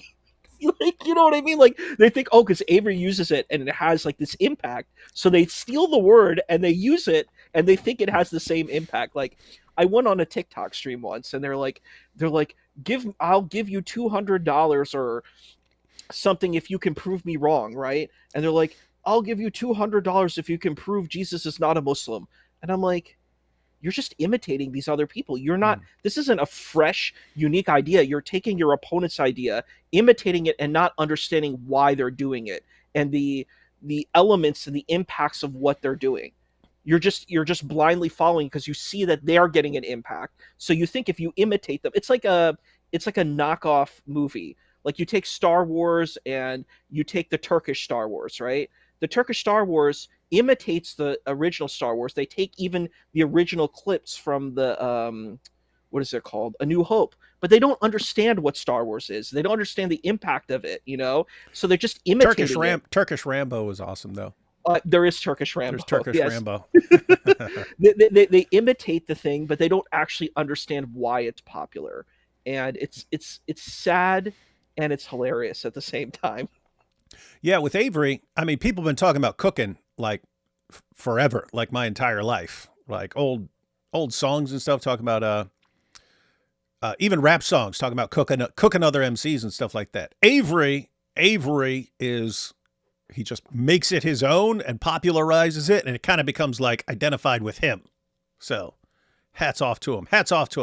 But no one should be stealing all of Avery's stuff just because it works for him. Guys, you are not God Logic. All you Dawah guys, you're not God Logic. You can't do it. It'll never work for you like it works for him. Otherion here says they have named him Syrian-born Bashar Zakur. So apparently, after the Reuters article, his name has been released, Bashar Zakur. So be interesting following that story. So you're a Muslim, Jewish, Catholic. Interesting.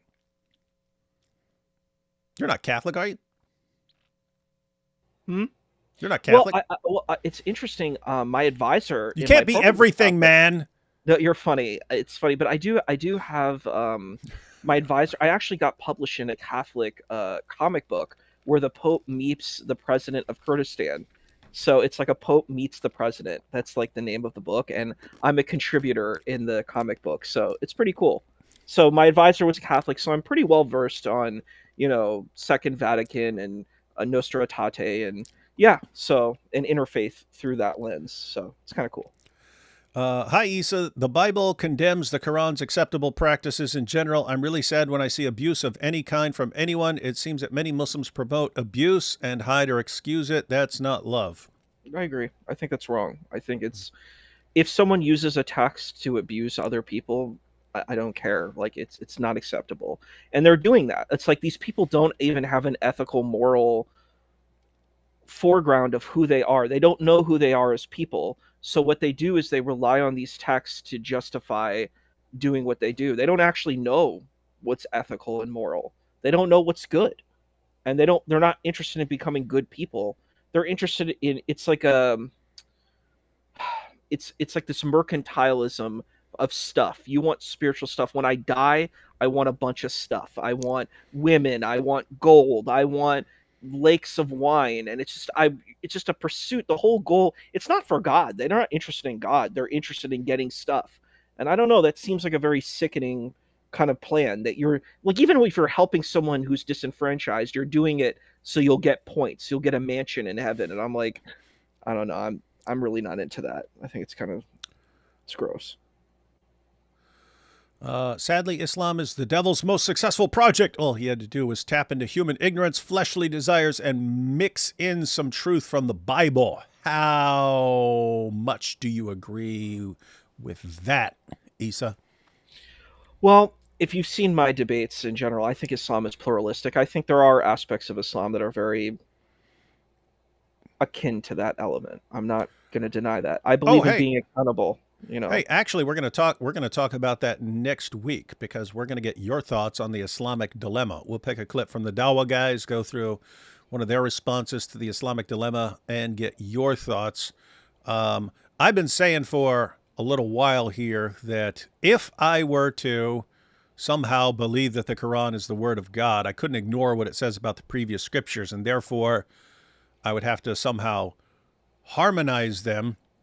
And that what I would probably come up with is that that God gave different revelations to different peoples and so on, as the Quran says in Surah 5, verse 48, to have different groups who could compete with each other in good works, or something along those lines. And I said, I don't know Issa's position, but if I could think of anyone who might be thinking in that direction, it would be Issa. But we'll find out, ladies and gentlemen. We'll check that out. Check that out next weekend. It's a mystery. I do think it's wild though. Like I've listened to I saw your debate with Daniel and it was horrendous. Like it was just really bad. Like I was like, you're not actually addressing these points.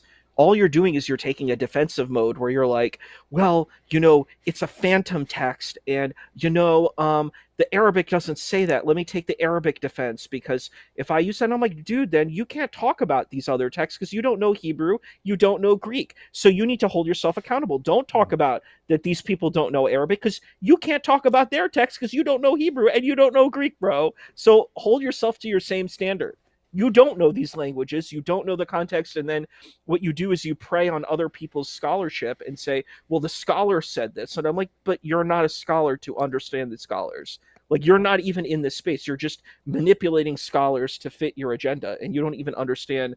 A lot of these people, you made a very good argument where you said there are certain kind of Dawagandists that quote scholarly texts, but what they do is they don't actually represent the scholar's perspective. Like, you and I, we've done scholarship, so we know about abstracts, we know about the limitations of the study, we know that all of these things are within academic papers, right? So if you're looking at an academic paper, you can't just come in and be like, I'm going to cherry pick something from the academic paper that suits what I'm saying.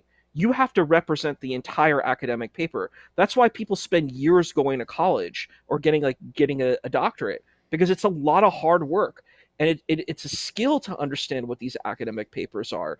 It's not like I'm going to Google you become a Google shake. You go and you look up the paper and you say, oh, this paper has some line that agrees with what I'm saying. You pull out the line. You don't know what the line means in the context and you misrepresent it. Like I watched a debate with a person who was representing Dawah versus Hinduism, and they looked at Hindu texts and they misrepresented. Every single argument against Hinduism was invalid. None of that stuff was true, and they misrepresented all the scholars that they pulled because they didn't actually understand the scholar. All they did was they Googled something incendiary about Hinduism, and then they were like, let me misrepresent Hinduism. It's gross. That's Dawah in a nutshell. Let's see. Issa, Jesus loves you. Shalom from South India. Vanakkam, namaste. How are you?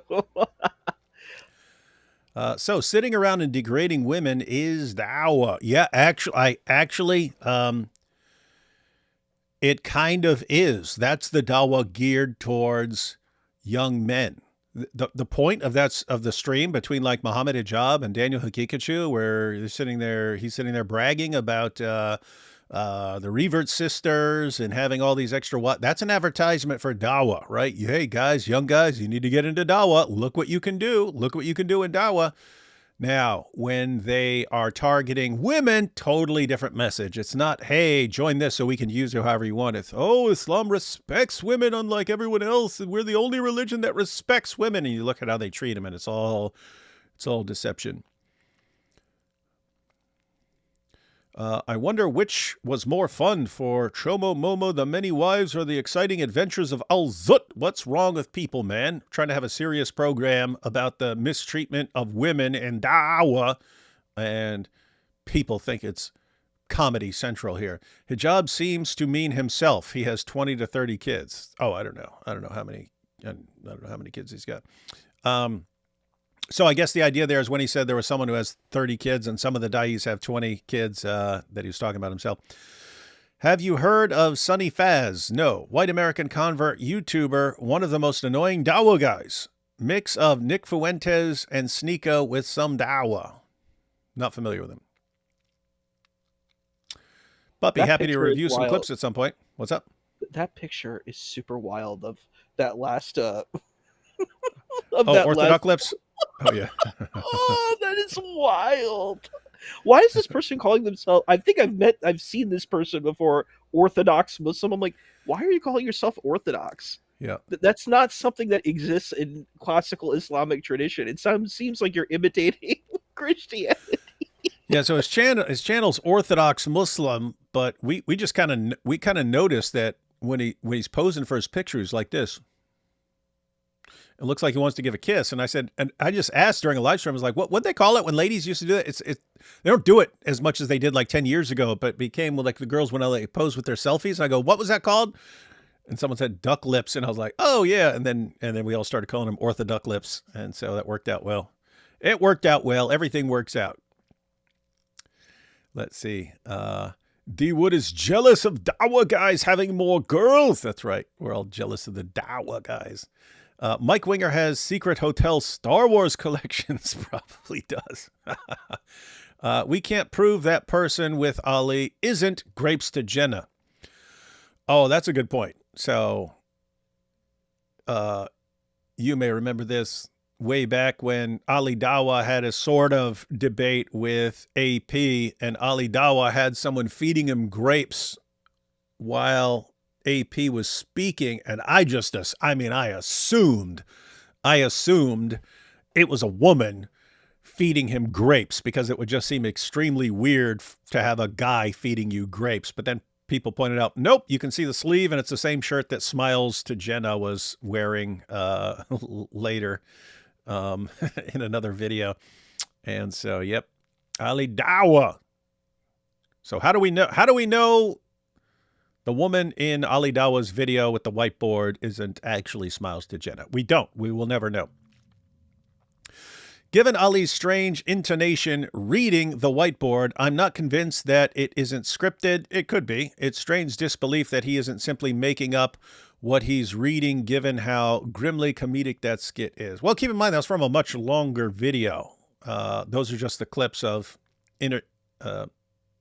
interacting with the whiteboard. And the point here is the Dawah guys seek to reduce women to being whiteboards for them. I remember being taught that in Islam, a man could only have multiple wives if he could afford to provide for them and the children. Is that not true? Yeah, you're supposed to be able to provide. That's why I said earlier that it's understood in Muslim countries, you kind of can't do it. You kind of can't do it. If you're just a regular person, you're not going to be able to afford 3 or 4 houses or something like that. But if you can, the idea is, if you can get to a Western country, the government's going to be able to pay for it. So you are providing for them. Well, the government is, though. So that's like weird. It's like, I think it's what the trick is that they use that kind of misyara marriage or nikah tasir or, muta marriage. You can use these kind of mechanisms where basically you can kind of get the woman to relieve her rights, and then the guy can exploit. It's exploitation. Yep. I don't. Yep. That's the only way that I've used this. It's you're exploiting women. Yep. Let's just call it what it is. Yeah.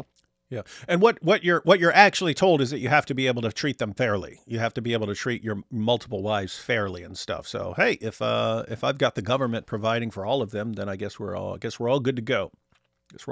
And I'm meeting the requirements. This is a gem. Sahih al-Bukhari 5165. Let me see. Narrated Ibn Abbas. The Prophet said, if any one of you, when having sexual intercourse with his wife, says Bismillah, and says the rest of this, and if it is destined that they should have a child, then Satan will never be able to harm him. That's good to know. Seems like everyone should be doing that, and then Satan would never be able to harm anyone. That's good. Good plan. We'll see if it works. Put that into practice. If Allah creates every soul and by his qadr predestines belief and disbelief, why bring into being those he decreed would reject him only to punish them eternally for fulfilling his word? Paradox? Well, if you're talking about the Quran, it just says that Allah has decided, and this gets spelled out more in the hadith, that Allah decides long before you're born what you're going to do, whether you're going to believe or disbelieve. I actually heard Mary Harp. I'd have to see this verified. I'd have to actually look. I'd have to actually line up all the verses and so on. Mary Harp, she told me that, so Muhammad had his uncle during his early revelations. His uncle was still alive, and his uncle Abu Talib dies as a polytheist. And apparently Muhammad was all broken up, like he had failed. Like, hey, I had years to convince my uncle to convert to Islam, and he didn't, and he was all broken up.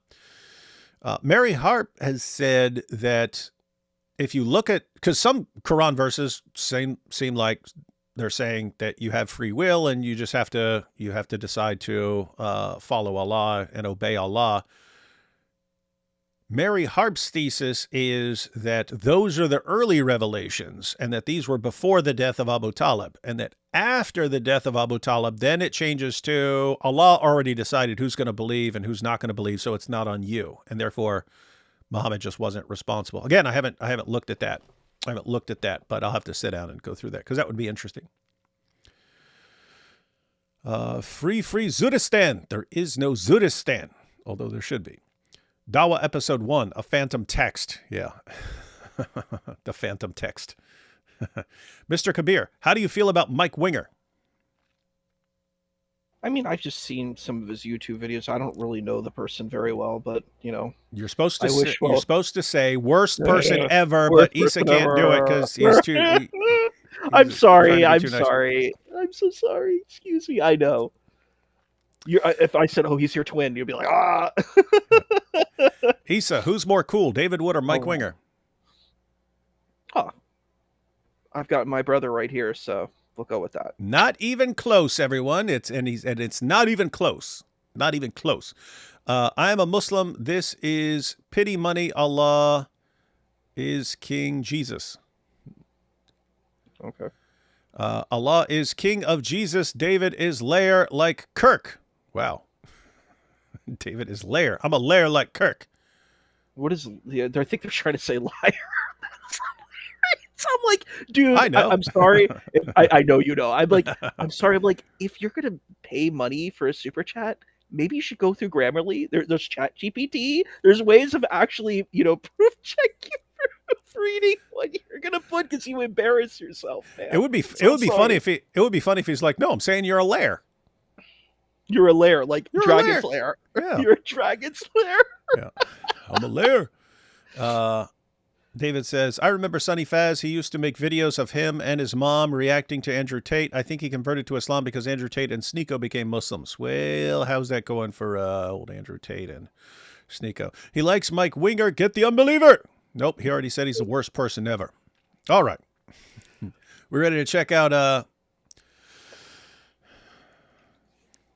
God Logic and his wife. This is God Logic and Lady Logic, Christina, and they were having a discussion after her debate. And that was seriously the first thing that popped into my mind when I was watching them. I was like, this is so radically different from what how the Dawah guys act towards their wives. So let's go ahead and check some of this out. What's going on, everybody? Welcome to God Logic Apologetics. I'm here with Lady Logic herself, man. She had an opportunity to hop on a panel with... Hey, Avery, man. What is this, amateur hour? It's kind of like first day of knowing lighting is you don't have bright lights behind you. You have lights in front of you. So you're supposed to turn around. The light should be lighting you up, not lighting up everything behind you. See, these streamers, man, all they do is stream, and they miss the basic fundamental, of lighting. Or you just wait until the sun goes down.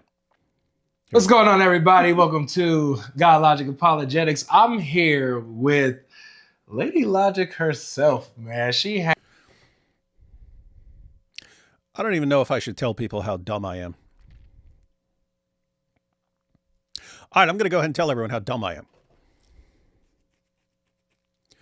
At any given point, like at least half of my brain power is focused on stupid little rabbit trails and so on that just never go anywhere. But you just call her Lady Logic. Lady Logic, right? So God Logic and Lady Logic. And everyone else, I'm assuming, would hear Lady Logic. Oh, that's cool. So God Logic and Lady Logic, and she's a debater, and so this is awesome. Oh my goodness. Let me put together what happens in my brain when I hear Lady Logic. Okay. How old are you, Issa? I am 37. 37. So you are too young to remember. All right, guys, I'll try to be quick with this, but I want just once to tell people the stupid stuff that goes through my head every 5 seconds of every day that makes no sense at all. You ready? Here goes. So I hear Lady Logic. What do I think? Well, way back in the day, before your time, Issa, you had Kool Moe D and LL Cool J, right? They were rappers. And they had... I know LL Cool J. Okay. He was in Deep Blue Sea. He was the star in that. Okay, so you know him from movies and stuff. Yeah. So he started off as a rapper, and there's a reason people remember LL Cool J more than Kool Moe D. LL won their beef. They're posting diss tracks against each other. So I was on Kool Moe D's side. I was a Kool Moe D fan. So Kool Moe D, he published a diss track against LL called How You Like Me Now, right? Then LL responded with a diss track back, and that was Jack the Ripper. Then LL Cool J responded to that with a track called Let's Go, and I thought it was over. I thought he'd won because he has this long section where he goes through what LL stands, what the LL and LL Cool J stands for. And he has this section where he says, don't worry, you'll all understand. You'll understand where I'm going, but it won't make any sense. And that's kind of the point here. But Kool Moe D says in this section, he goes, you're trying to be me. Now, LL stands for lower level, lackluster, last, least, limp, lover, lousy, lame, latent, lethargic, lazy lemon, little logic, lucky leech, liver, lip, laborious louse on a loser's lips, live in limbo, lyrical lapse, low life with the loud raps, boy. You can't win, right? And so anyway, he has that section on what LL stands for, and he goes through all these combinations of LL and LL Cool J, right? But he had right there in the middle, it was little logic. So I hear Lady Logic. And what pops into my head? Well, you got Lady Logic, you got God Logic and Lady Logic. And if they had a kid, that kid would be Little Logic, right? But you can't call him Little Logic because that's a diss. And so, but it's the obvious name for a kid. If you've got God Logic and Lady Logic and they have a kid, you got to call him Little Logic, but you can't because that sounds like a diss. Right? It's actually good now because rappers now are like Little Romeo, Little Bow Wow. Everybody's called Little now. It's but you can't be Little Logic. You can't be Little Logic because it sounds like you have very little logic, right? So you can't call him that. But then I'm sitting there thinking, like, what are the odds that God Logic, he just came up with a name for his channel, but then because that's the name that's associated with him now, his wife would be Lady Logic. But that would make their kid Little Logic. What are the odds that their kid, the obvious name for their kid, which they can't use, would be something that Kool Moe D came up with in a diss track 30-some years ago? That's wild. That's the stupid thought. That's the stupid, pointless thought that pops into my head when Lady Logic, and then it's, Little Logic. Oh, that would be the name of their kid. But you can't name the kid that and stuff. Anyway, really, really stupid stuff like that. Constantly going through my brain. I normally keep it to myself. I don't know why I just decided to. No, I think that's awesome. But the way you could do is you put like an apostrophe. You give it because that's him. Oh, yeah, Lil Logic. Apostrophe L. Lil Logic, you know? Yeah, I gotta go. Lil Logic. Lil Logic. I wanted to make one comment. I saw Christina and the young ladies debate the most. Yeah, we're about to see some clips here. Oh, we're gonna watch their debate. No, they include some clips. Yeah. They include some clips in their little discussion here. Because there was one comment I had about what the Muslim woman said, and I'm like, you actually buried yourself, ma'am. I don't think you should have brought that up. Yeah, I'll bring it up later if it's not shown, but it's a really powerful thing. She brings up a thing about Sufis, and I'm like, that's not good for you, babe. Like, you don't want to use this argument. It hurts you. But yes. And so, I guess just to complete everyone's tutorial in the history of hip hop, I thought Kool Moe D won after Let's Go, But then LL Cool J responded with Mama Said Knock You Out. One of the greatest diss tracks of all time. Second only, in my opinion, second only to No Vaseline by Ice Cube the following year. And after LL came out with Mama Said Knock You Out, I switched sides and I was like, all right, cool, Mo D. Have fun in the Wild Wild West. The Wild Wild West. The Wild Wild West. All right, back to this video. I can't believe what did I just take 10 minutes to explain That was awesome, dude. 20 it's random great. seconds in my stupid head?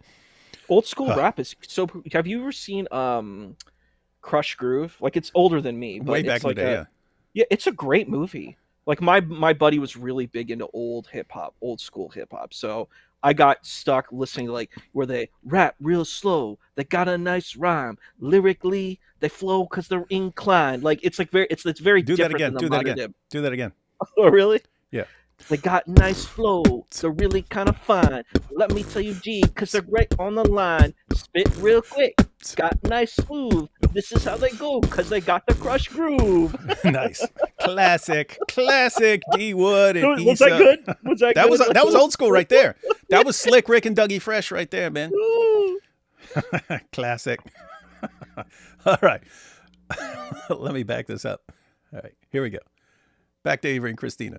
What's going on, everybody? Welcome to God Logic Apologetics. I'm here with Lady Logic herself, man. She had an opportunity to hop on a panel with 3 other amazing Christian sisters, Ty, Chanasa, and Kalia. And they went to work. They sat across from 4 other Muslims. They had a conversation. Now, my beautiful wife. Yes. This was your first time getting out there in the public. Tell us how that felt, man. What is she doing? Showing her face? She should be completely covered and her head should be covered up and she should only be communicating through a whiteboard. I was really nervous and I don't know why. Because once the conversation got flowing, I was like, oh, this is just a talk. We're just talking. But, being Lady Logic, being God Logic's wife is, it's tough. I mean, it's a wonderful thing, but there is that pressure of, hey, I got to do well. I've got to represent. I can't get cooked out here. Yeah. You better not have gotten cooked. I had to make sure that I knew my stuff, that I was ready, and I wanted to come across as loving, but also firm. And so, hey, everyone who's watching right now, you just heard her say loving but firm, and I know how you guys think because you're all a bunch of sick, weird perverts. And I had to ask this question one day because I didn't understand what something meant with the furries, and then it turns out like half the people in the chat know all about furry culture and stuff like that. So you guys are a bunch of weirdos. So I know when you just heard loving but firm, you were like, oh, like a zoot. Stop that. This is a serious show. We don't need your zoot jokes about everything. All right, back to this discussion.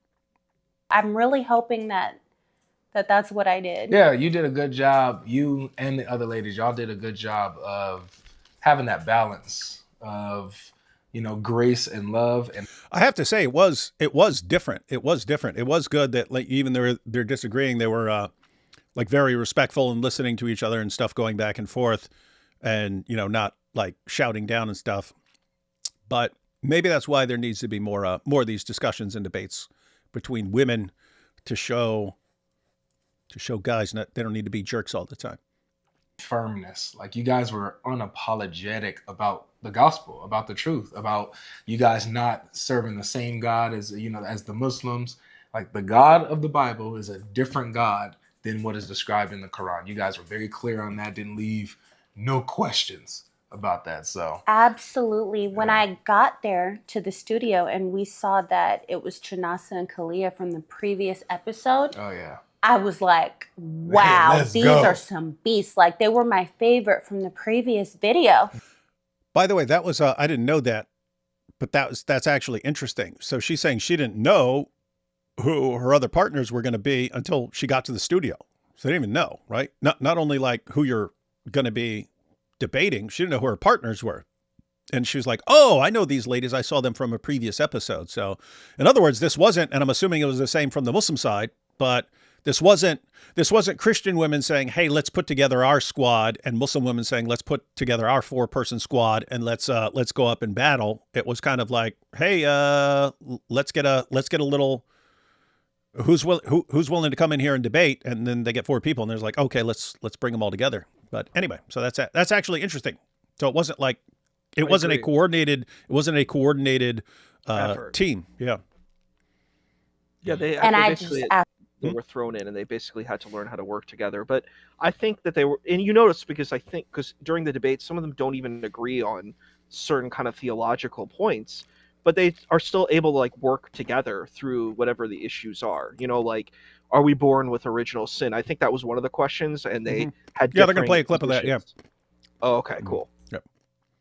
Absolutely love them. And when we got on that stage together, it was like we'd known each other for years. We just flowed. We were having each other's back, playing off of each other. It was just completely natural, and they made me feel so at ease. And of course, my girl Ty, who I already know and love dearly. It was just, we're quite the squad. I really enjoyed being with them. That panel was stacked, man. That panel was stacked. And we're going to see what the comment section thought about such a panel when we get into this, because that is awesome. Now, so one of the prompts was about hell and whether or not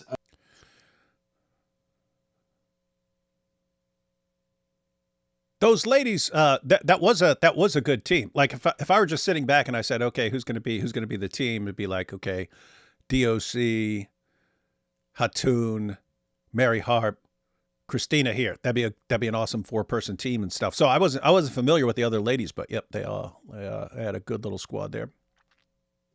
you can go to heaven if you are a disbeliever in said religion. And so let's take a look and see how this went here. In Sahih Muslim 2662, Aisha is at the funeral of a young boy, and it says that he's too young to have committed sin. So she's like telling Muhammad, surely he's in paradise because he's too young to have committed a sin. And Muhammad says, peradventure, it may be otherwise. So I'm just curious, in light of this idea that, you know, children are not guilty of sin, why would it be otherwise that he would be in paradise? So the hadith that's mentioned in the Sahih, you said Sahih? Sahih Muslim. 2662. Hadith is the Prophet's narrations. And First of all, off the dome. You think like they don't know this stuff? I'm sorry. This is something that really irks me when I see like a Muslim. Hey everyone, don't be irking Issa here. All right, go ahead. It's so condescending. You come in and you think that your interlocutor doesn't know this like basic stuff. She quoted the hadith. She clearly knows what hadith are, and she knows the number. She understands what this thing is, and you're like, I'm going to explain what Sahih hadith is. I'm like, it's insulting. Yeah, she's quoting it to you. She obviously is familiar. It's so condescending, and I hear that too. They're like, you don't know the Arabic, and I'm like, dude, here's one thing I want to educate the audience here too. A lot of this Arabic, most modern people don't know this Arabic. It's called Fusha. It's like this archaic Arabic. It's like Latin and Greek. Like I studied Koine Greek in college, like ancient Greek. And my tutor that I was studying with, he's like, dude, you're in the same space of my students because they don't know ancient Greek either. This is an ancient language that people don't speak anymore. People don't speak Fusha. They speak colloquial languages. So I'm like, even if you do speak Arabic, that doesn't mean you understand what this text is. Also, it's in a poetic genre, so it's like there's so many separations of accessing this text because it's an archaic language. So it's wild when I hear people are like, I'm going to try to school you on this situation. No, you also have limitations to the text as well. So it's like, I don't know, it's super weird. And then this is one other pet peeve of mine. I'm so sorry to bring this up, but like people are like, Sahih hadith.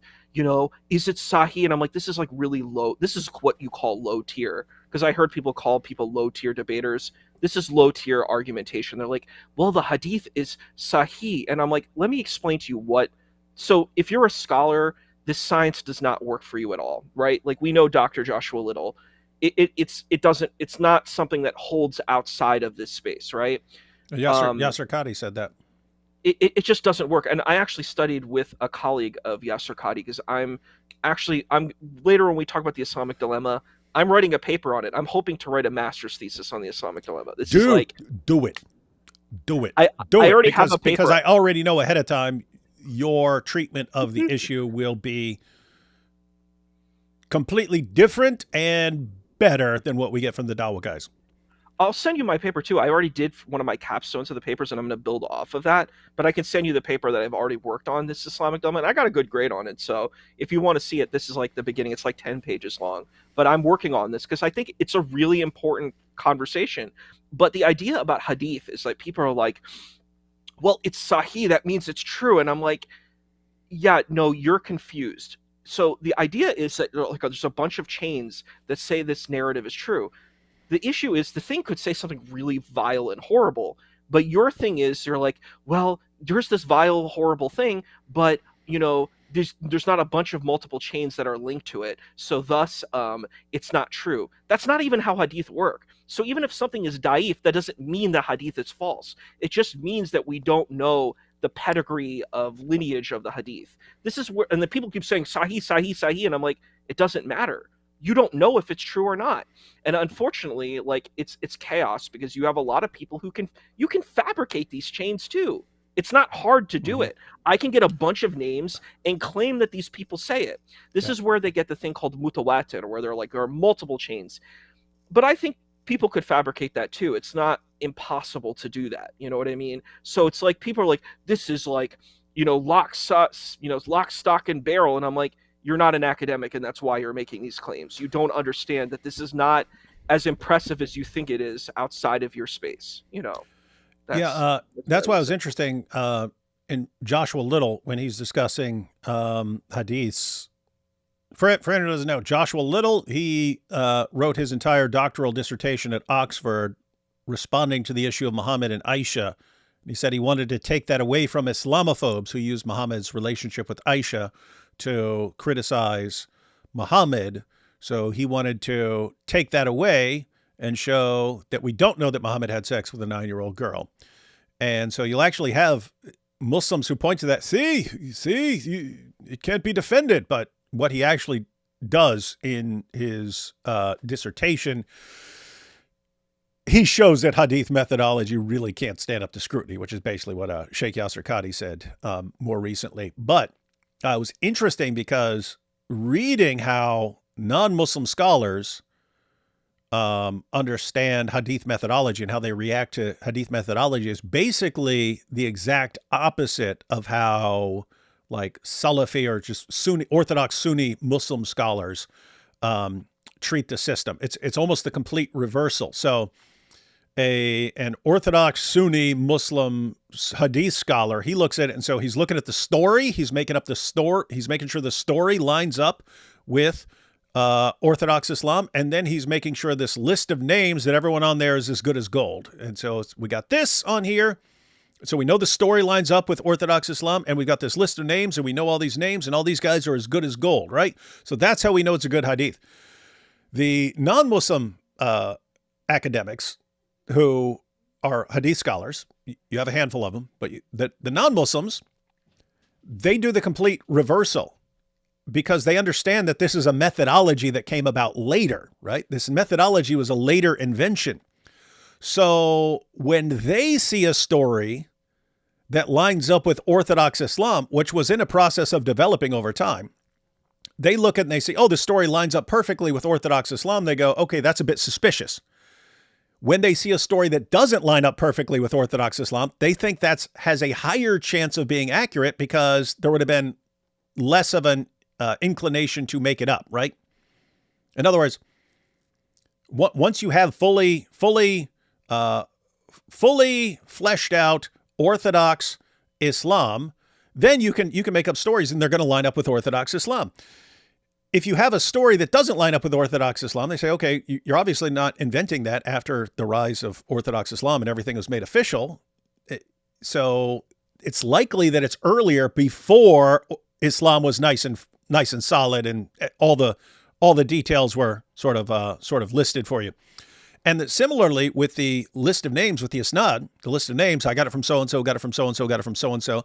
They look at a list of names, and when you have this perfect isnad of all these completely reliable guys going back to a companion of Muhammad, they look at that and they say, that is obviously made up. Why? Because the method wasn't invented when all this stuff was going on. And so when would you make up a list of names? You do that after the methodology said this is the only acceptable thing. So they look at like broken chains or chains that don't go back to a companion of Muhammad as more reliable, because they say, okay, this is before the system was made up. This is before you guys made up these rules. And so it's actually more reliable if you have a broken chain, because if you were coming up with your story after the methodology was invented, you would have made up a perfect chain. And so the fact that you have a broken chain shows that it probably goes back before the method was finalized, and it's actually earlier material. So they do the exact opposite. But you said something really important in your debate with Robert Spencer, and it was a really good debate. I'm sorry I only could stay for the beginning because I had to go back to work. I got called in to go to work because I was on call. But you said something, it was really interesting because both of you had it was probably one of my favorite debate. It was super interesting, and you actually talked about Islam, so it's actually something that was of interest to me. Yeah, of course it wasn't, flavored in like the best light, but I think it's interesting because you actually brought up Islamic points. You went through the information, and like as an academic, I'm like, ooh, I love this stuff. It was very different than the AP informed Gnostic debate. I was like, it was a very different. I really liked your debate with Robert Spencer. I was like, this is really interesting, and you're actually talking about Islam. And you had a very interesting point where you're like, and it's a very good scholarly point, like the evidence of like a hostile witness of like, this is the thing that makes your narrative look bad, right? I forget what the exact principle is, but you brought it up. Principle of embarrassment. A principle of embarrassment, right? So the idea that this thing looks really bad, so why would you share it? And that creates a point of evidence. And I actually saw Raymond Ibrahim versus Jay Smith. Mm-hmm. And it was interesting because I think Raymond Ibrahim won that debate in the sense that he brought up one point where he was like, yeah, this is a polemic that you're bringing up, but the thing is, if you use this type of line of argumentation, it can be used against you. So if you're going to say, hey, these things are unhistorical, well, history is it's murky at best. People didn't have Facebook and MySpace, and, they didn't have this like internet carbon footprint where you could find it. They didn't have these types of things where you could just look people up, or the they didn't have America Online, everyone. No, they didn't. They didn't have America with those CDs. You remember the CDs where you get 5 minutes of it? They didn't even have CDs. They didn't have CDs or floppy disks, or 8-track tapes, So like, I felt that that's an important point. History is murky. Like all history is. Like we can't. What we do is we figure out what's the most plausible. So what's the most believable? That's the best thing that we can do. We can't really do what we do now, where we have a huge footprint of stuff. So like, people have to understand that about history that they don't quite understand. But you did a great job. Yeah. Yeah, what you were just saying there, that's called inference to the best explanation, right? You have inference to the best explanation, here's all the information we have to go on. What's the best explanation for this evidence?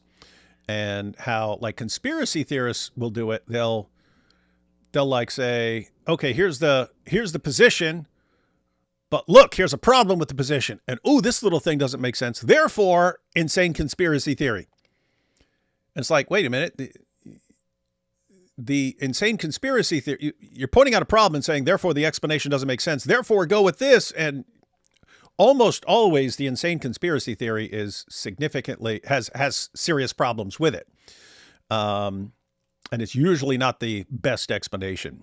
But so. And that's what I'm saying. Like, I resonated with that type of point. I'm like, that is interesting argumentation. And I'm like, if we're looking through an academic scholarly approach, people don't like Yasser Qadhi, but I'm sorry. If you want to attack Christianity and Judaism using academic means, but you're not willing to use the same type of narrative against your own tradition, because you're terrified of that. Like, I see all the people, they're like, I'm going to say the Exodus never happened. It wasn't real. It's not true. And I'm like, you kind of need to believe that it's real, dude, because you believe in the Hebrew prophets. whether you want to call them Muslims or not, which I think is silly and ridiculous, but you believe in the Israelite Hebrew prophets. It's a part of the tradition. You believe in these scriptures, which is ridiculous that you're trying to throw them under the bus because you're shooting yourself in the foot. It's like a self-inflicted wound. You're not hurting your opponent, you're hurting yourself. But these people are like, I think that the Israelites, they didn't do these things. It's all fake. It's all bad. And I'm like,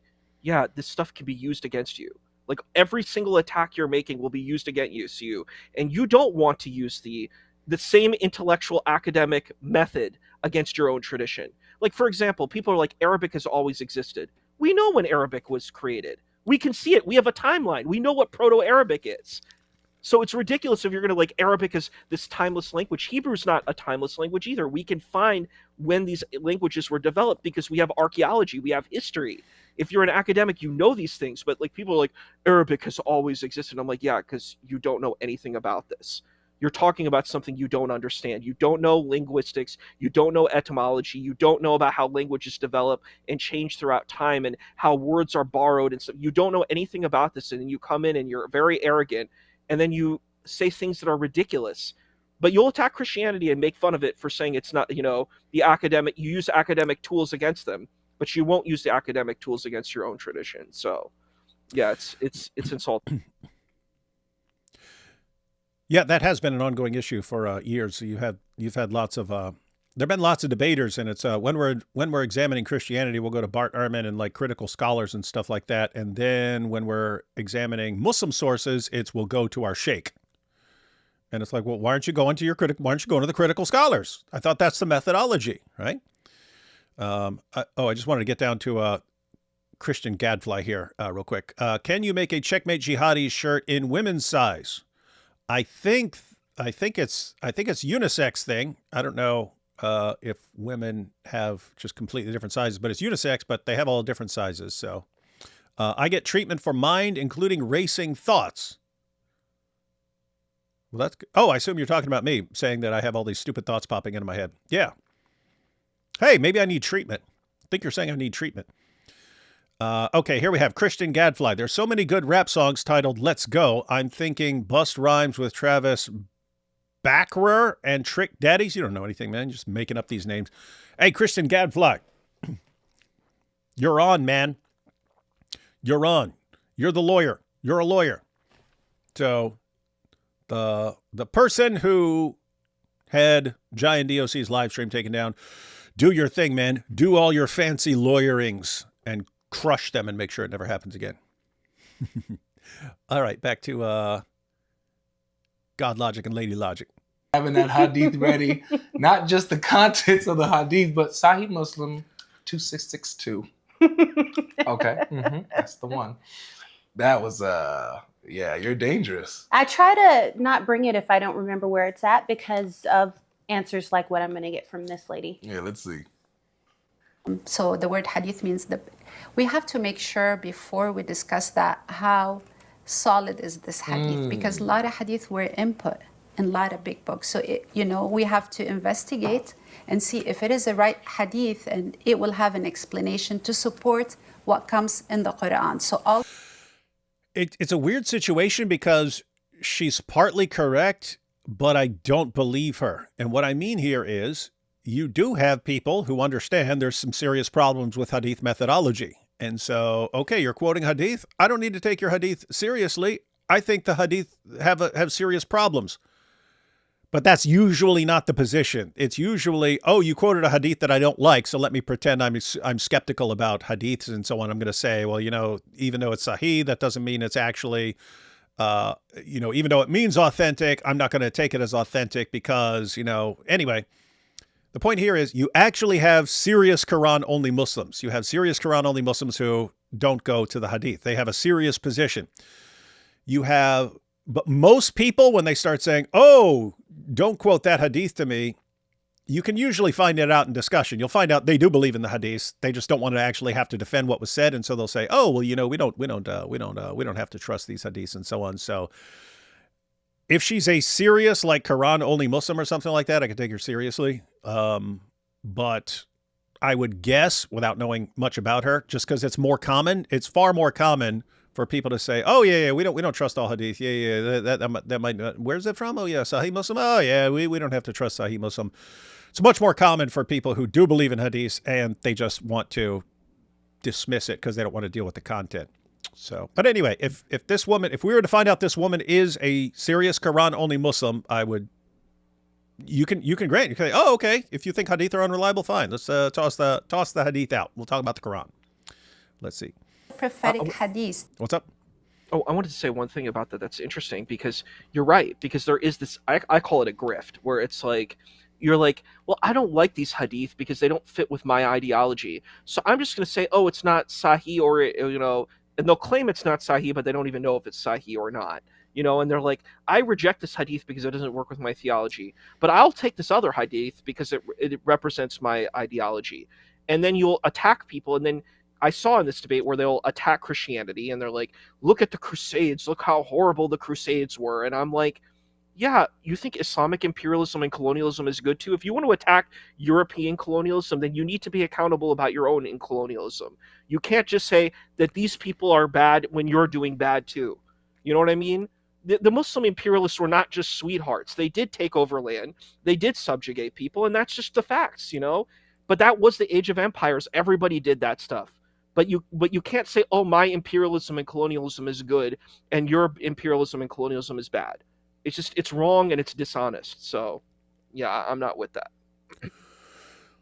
One second. Looks like AP. Hey, look. AP says, I'm in Israel to bring peace. Baruch Hashem.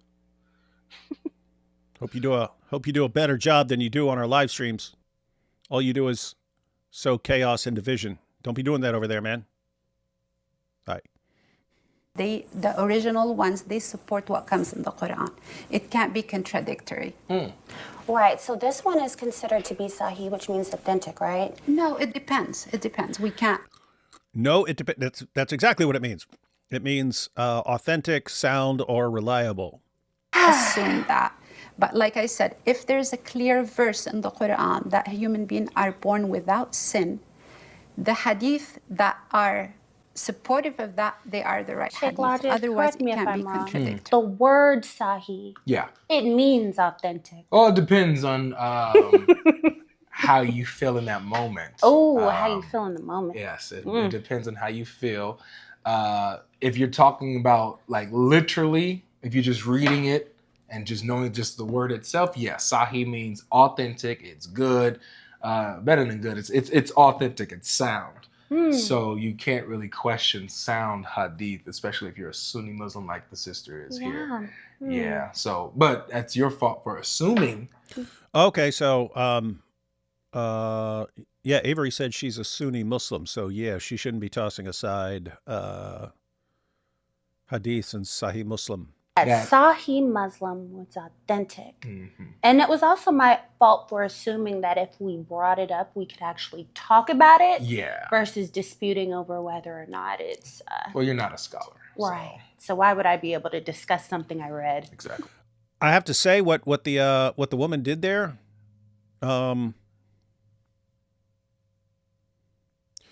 that's what I've seen Shabir Ali do. And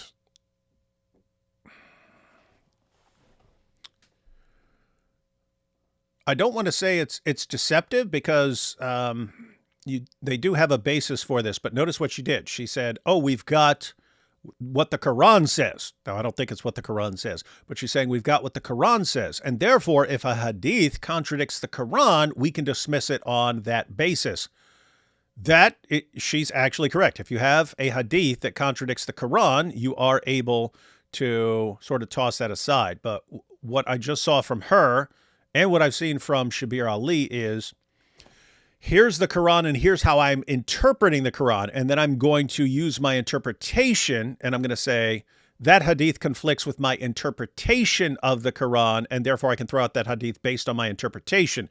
Instead of what most like Orthodox Sunni Muslims would do, if you've got an interpretation of the Quran and you have a Sahih hadith that conflicts with your interpretation, you say, okay, I need a different interpretation. I need an interpretation of the Quran that lines up with what Muhammad said in the hadith. So again, I don't want to call it deceptive, because you don't have to be deceptive and do that. You can say, I think this is the correct interpretation of the Quran. And if this hadith comes along 2 centuries later,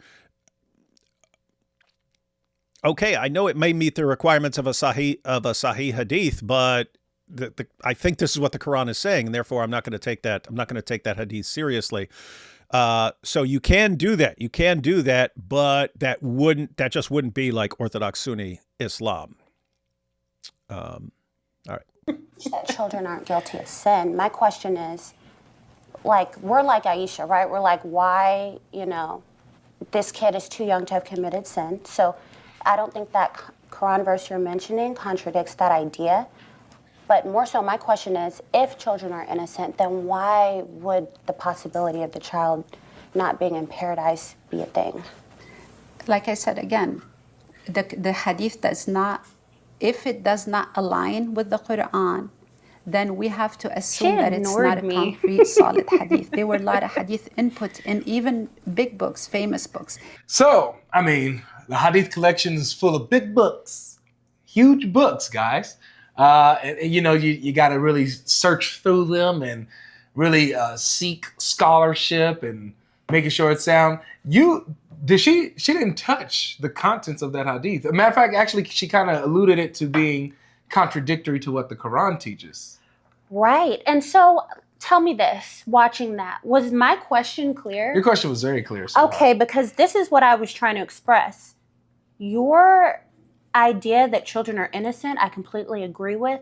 Why are innocent children going to hell? Exactly. So I'm not talking about whether or not they're innocent. I'm talking about whether or not they get punished. And she brings up a Quran verse where children are innocent. Well, that's not what... She didn't even bring up a Quran verse. She sure didn't. She didn't bring up a Quran You're verse. right. She made a claim. She made a claim. And said that this seems to contradict. If it contradicts the Quran, then we can't accept it. It's false. It's a fake hadith or whatever. It's fabricated. She didn't bring a verse. She didn't quote a single. I would have loved to have been like, okay, let's hear a verse, but not a single verse was brought.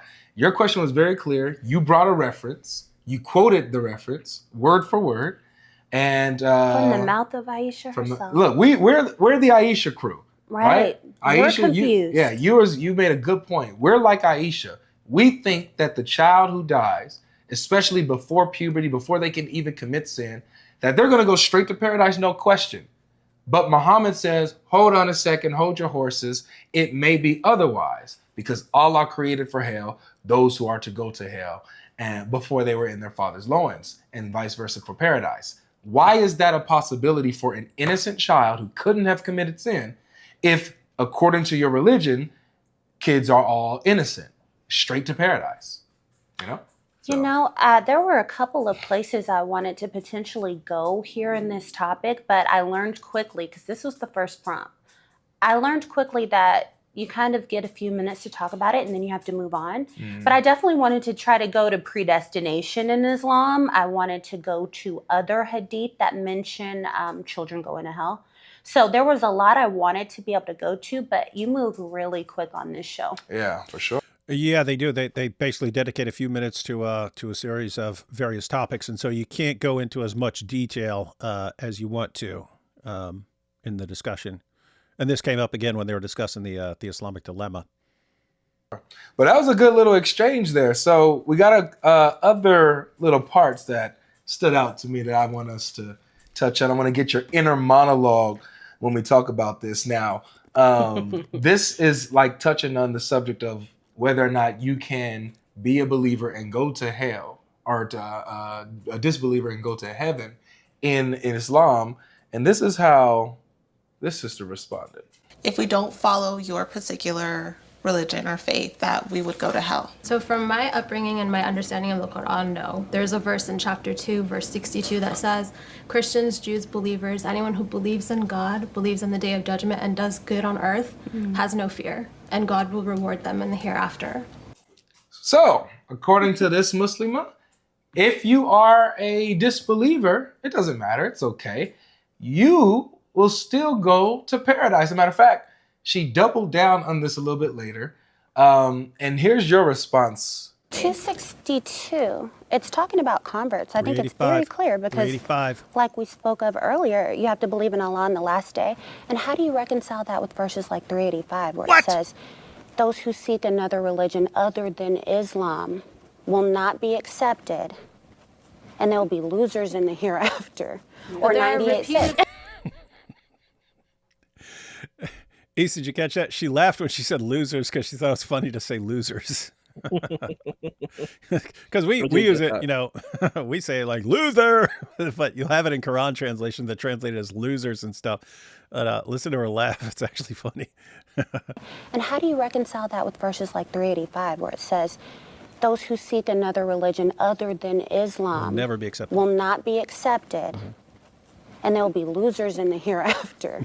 Or 98. She laughed when she said losers. What was that? Why you chuckle when you said there will be losers? They're going to be losers in the hereafter. I don't know. Something about that verse, you're going to be a loser. That just really cracked me up. But I am so glad, because if you go back and you watch this full thing, the conversation got diverted when she first brought it up. And I was like, I want to talk about this. And being able to bring it back up made me so happy because I wanted to challenge that. And that's the thing. All of these ladies were absolutely lovely. They were sweethearts. I mean, after this, we all hugged. But there were several moments where I just feel like either intentionally or unintentionally, there was dishonesty. Yeah. Straight up lying. I'll say it. Yeah, baby. There's moments where some of them are just probably just straight up lying. But hey, you know, or maybe they genuinely think this and they're lost. And I think if I'm being charitable, I do think that she genuinely believes this. But again, she never answers my question. How do you reconcile your belief based on that one verse with this verse? But let's see how this engagement goes. Those who seek another religion other than Islam will not be accepted, and there will be losers in the hereafter. Or there are repeated verses where God says, like, we will call them according to their books. As long as you believe in God, you believe in the day of judgment, and you do good, you have to be a good person, which is kind of going back to what we were saying earlier about why we strive and why we do our practices to support our conviction of the hereafter. We're driven by the good deeds because that is a tenet of our faith. So, Dania, do you believe Christians will go to heaven? I do. Right there. So even the Muslim sister next to her had to be like, you know, okay, so do you believe that Christians will go to heaven? She says, I do. And she just, okay, you know, she doesn't correct her, even though I knew that she didn't agree with that. She doesn't agree with that. She absolutely didn't agree with her. And here's the thing.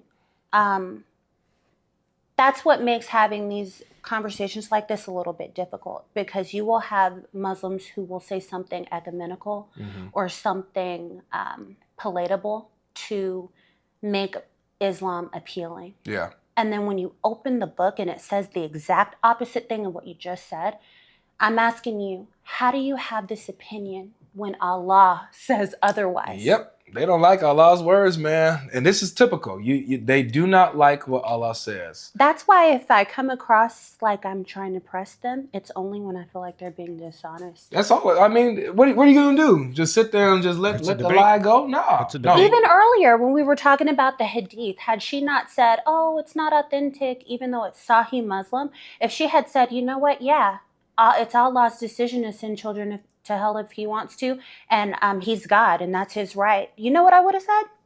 Halas. Halas. Sure. Okay. I can respect that because you are honoring what your book says, and you're saying he's God, and if that's what he wants to do, that's what it is.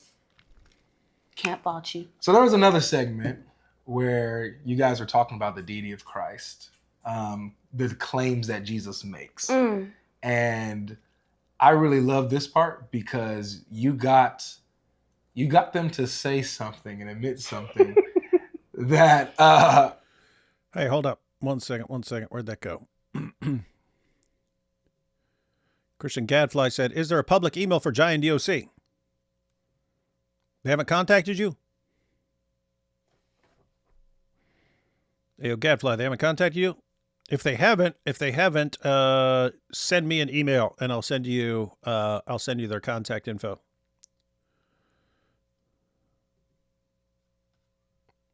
I just knew or a text. You've got my number. You can text me.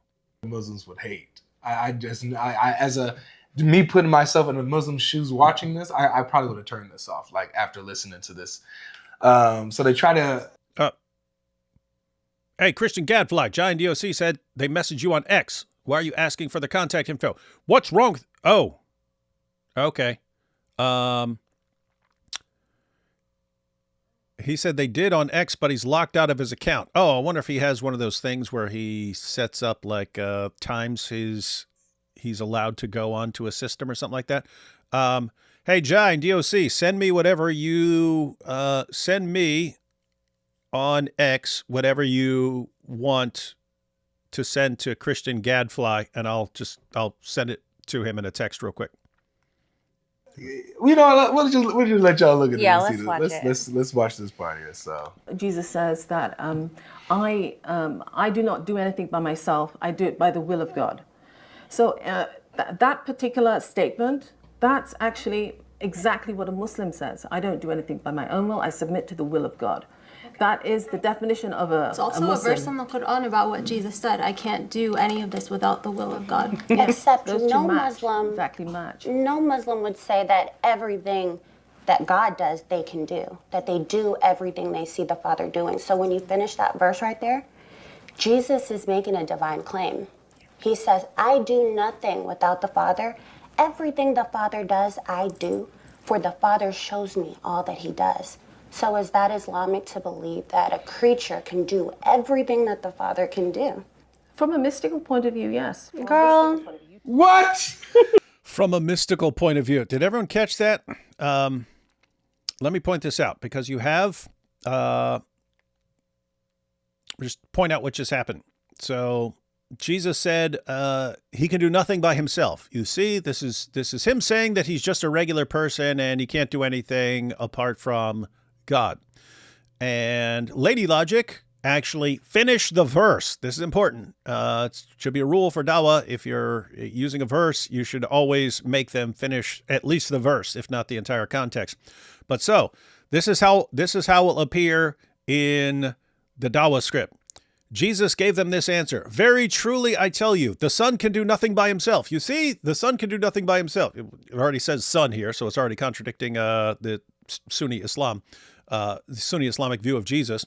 But look, it says the Son can do nothing by himself. If the Son can do nothing by himself, then obviously he's not God. Well, look what it says. Verily, very truly, I tell you, the Son can do nothing by himself. And then Christina finished the verse. He can only do what he sees his Father doing, because whatever the Father does, the Son also does. Whatever the Father does, the Son also does. In other words, I don't do anything different from what the Father does. That's his point there. And So I want to say, I just want to point. Christina's pointing out, like, what normal human. If your evidence for him being a normal human being, even a great prophet, is that he said he can do nothing by himself. What do you do with the rest of the verse? Whatever the Father does, the Son also does. One, he's talking Father and Son, but whatever the Father does, the Son does. What mere prophet is going to say, whatever God does, I do it all too? That's a pretty extreme claim. She brings it up to the lady. And she said, so how is Jesus doing everything God does? And the lady apparently said, oh, yeah, but in a mystical way. That's interesting stuff. What are you saying, Issa? I wanted to actually bring up her because she looks like she's a South Asian Muslim. That is a Sufi South Asian Muslim. And it's funny because I have a lot of friends who are ex-Muslim South Asians, like Adam Seeker and Emmanuel Shahid. Emmanuel Shahid was actually in the chat. So I know a little bit about South Asian Muslim culture. I was thinking about actually writing like a small book on it because it's really interesting, like the space of because it's interesting. Our good friend Mohammed Ijab brought it up too, where he's like, the South Asian Muslims don't seem to do this. And I'm like, yeah, because South Asian culture is not for this. they're not for polygamy. So yeah, they're not going to be doing it. It doesn't matter if you're Hindu, Christian, Muslim, Jewish. You're not doing polygamy, you know.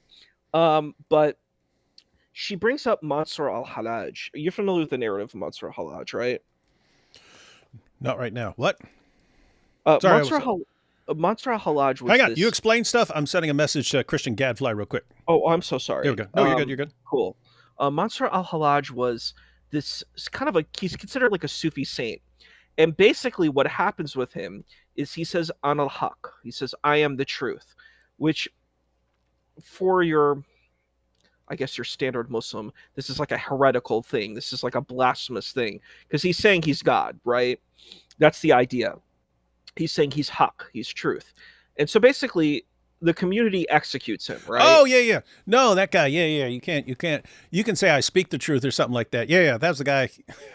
He said, I am the truth. Like, I am the truth. I am the way and the life. You know, like what you see in John 3:16. Yeah. I wanted to actually use that as a point for, Lily J posted a video recently where she was saying, I believe Jesus is the way, the truth, and the life. That's exactly what Islam teaches. Like, they killed a dude for saying that he's the truth.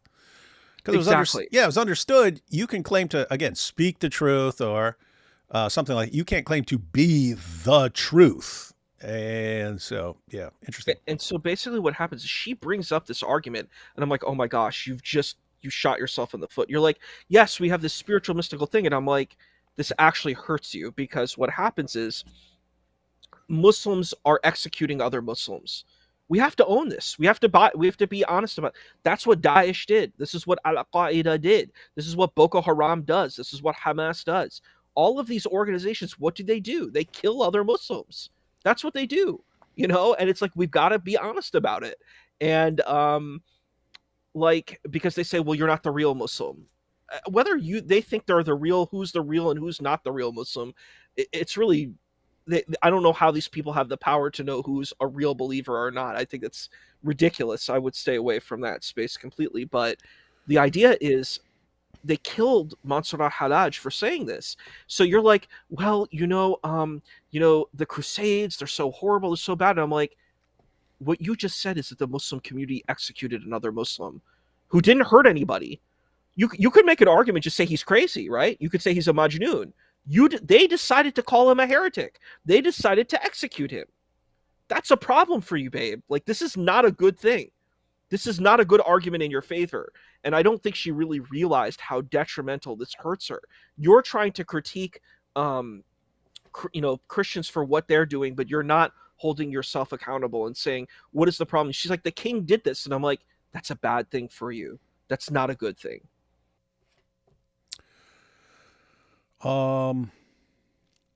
Hey, yo, Christian Gadfly, I did send you Jai's email address. I texted it to you, so should be everything you need to contact him, and he can fill you in on all the details. All right, I think we're all good on that issue. What? Such a straightforward, surgical question. Simple, and this is what these type of things do. For the Muslim, it's either you're put in a predicament. Either I be honest and say, no prophet. All right, 1 second. For some reason, it said my message failed to send. I don't know what's going on here. My texting will randomly do that and just say failed to send. I do not know how that works. I'll just keep resending it 1,000 times until it goes through. What about that? Yo. All right, there we go. I just sent it like 10 times. Hold up. I might have to grab my phone. For some reason, I don't know how technology works, but if a message isn't going through when I send it from my laptop, usually if I just click on my phone, then all of a sudden it'll go through. Can say this, and then therefore I have to acknowledge that Jesus is claiming to be God even in the Bible. Or two, I can be dishonest and say something completely radical, say something completely off base, and now I have to defend this crazy position. So now she's not appealing to Islam, really. She's appealing to mysticism now, guys. Wow. What were you thinking in that moment when she said, "Oh yeah, if you go to mysticism, yeah." I was 100% expecting to get a no to my question. The whole reason for my question was for it to be thought-provoking. Obviously, you cannot say this, so yes, let's acknowledge that Jesus is saying something more than a creature could say, and I thought that was going to be the end of it. It should have been. It should have been, the and end never of in my wildest dreams did I think I was going to get the answer that I did get, which is what makes conversations like this so much fun. But I think she did Islam a disservice here. If that's not the orthodox belief, why are you bringing this up? Why are you appealing to this, man? Would you say that? Do you believe that? Wait, let's see how you handle this. You know, Okay. like, we got to check your reaction here. Pretty good. But no matter how much we love God, wouldn't we want to be careful with what we say? Because there is a distinction between us and God. We're created, He's not.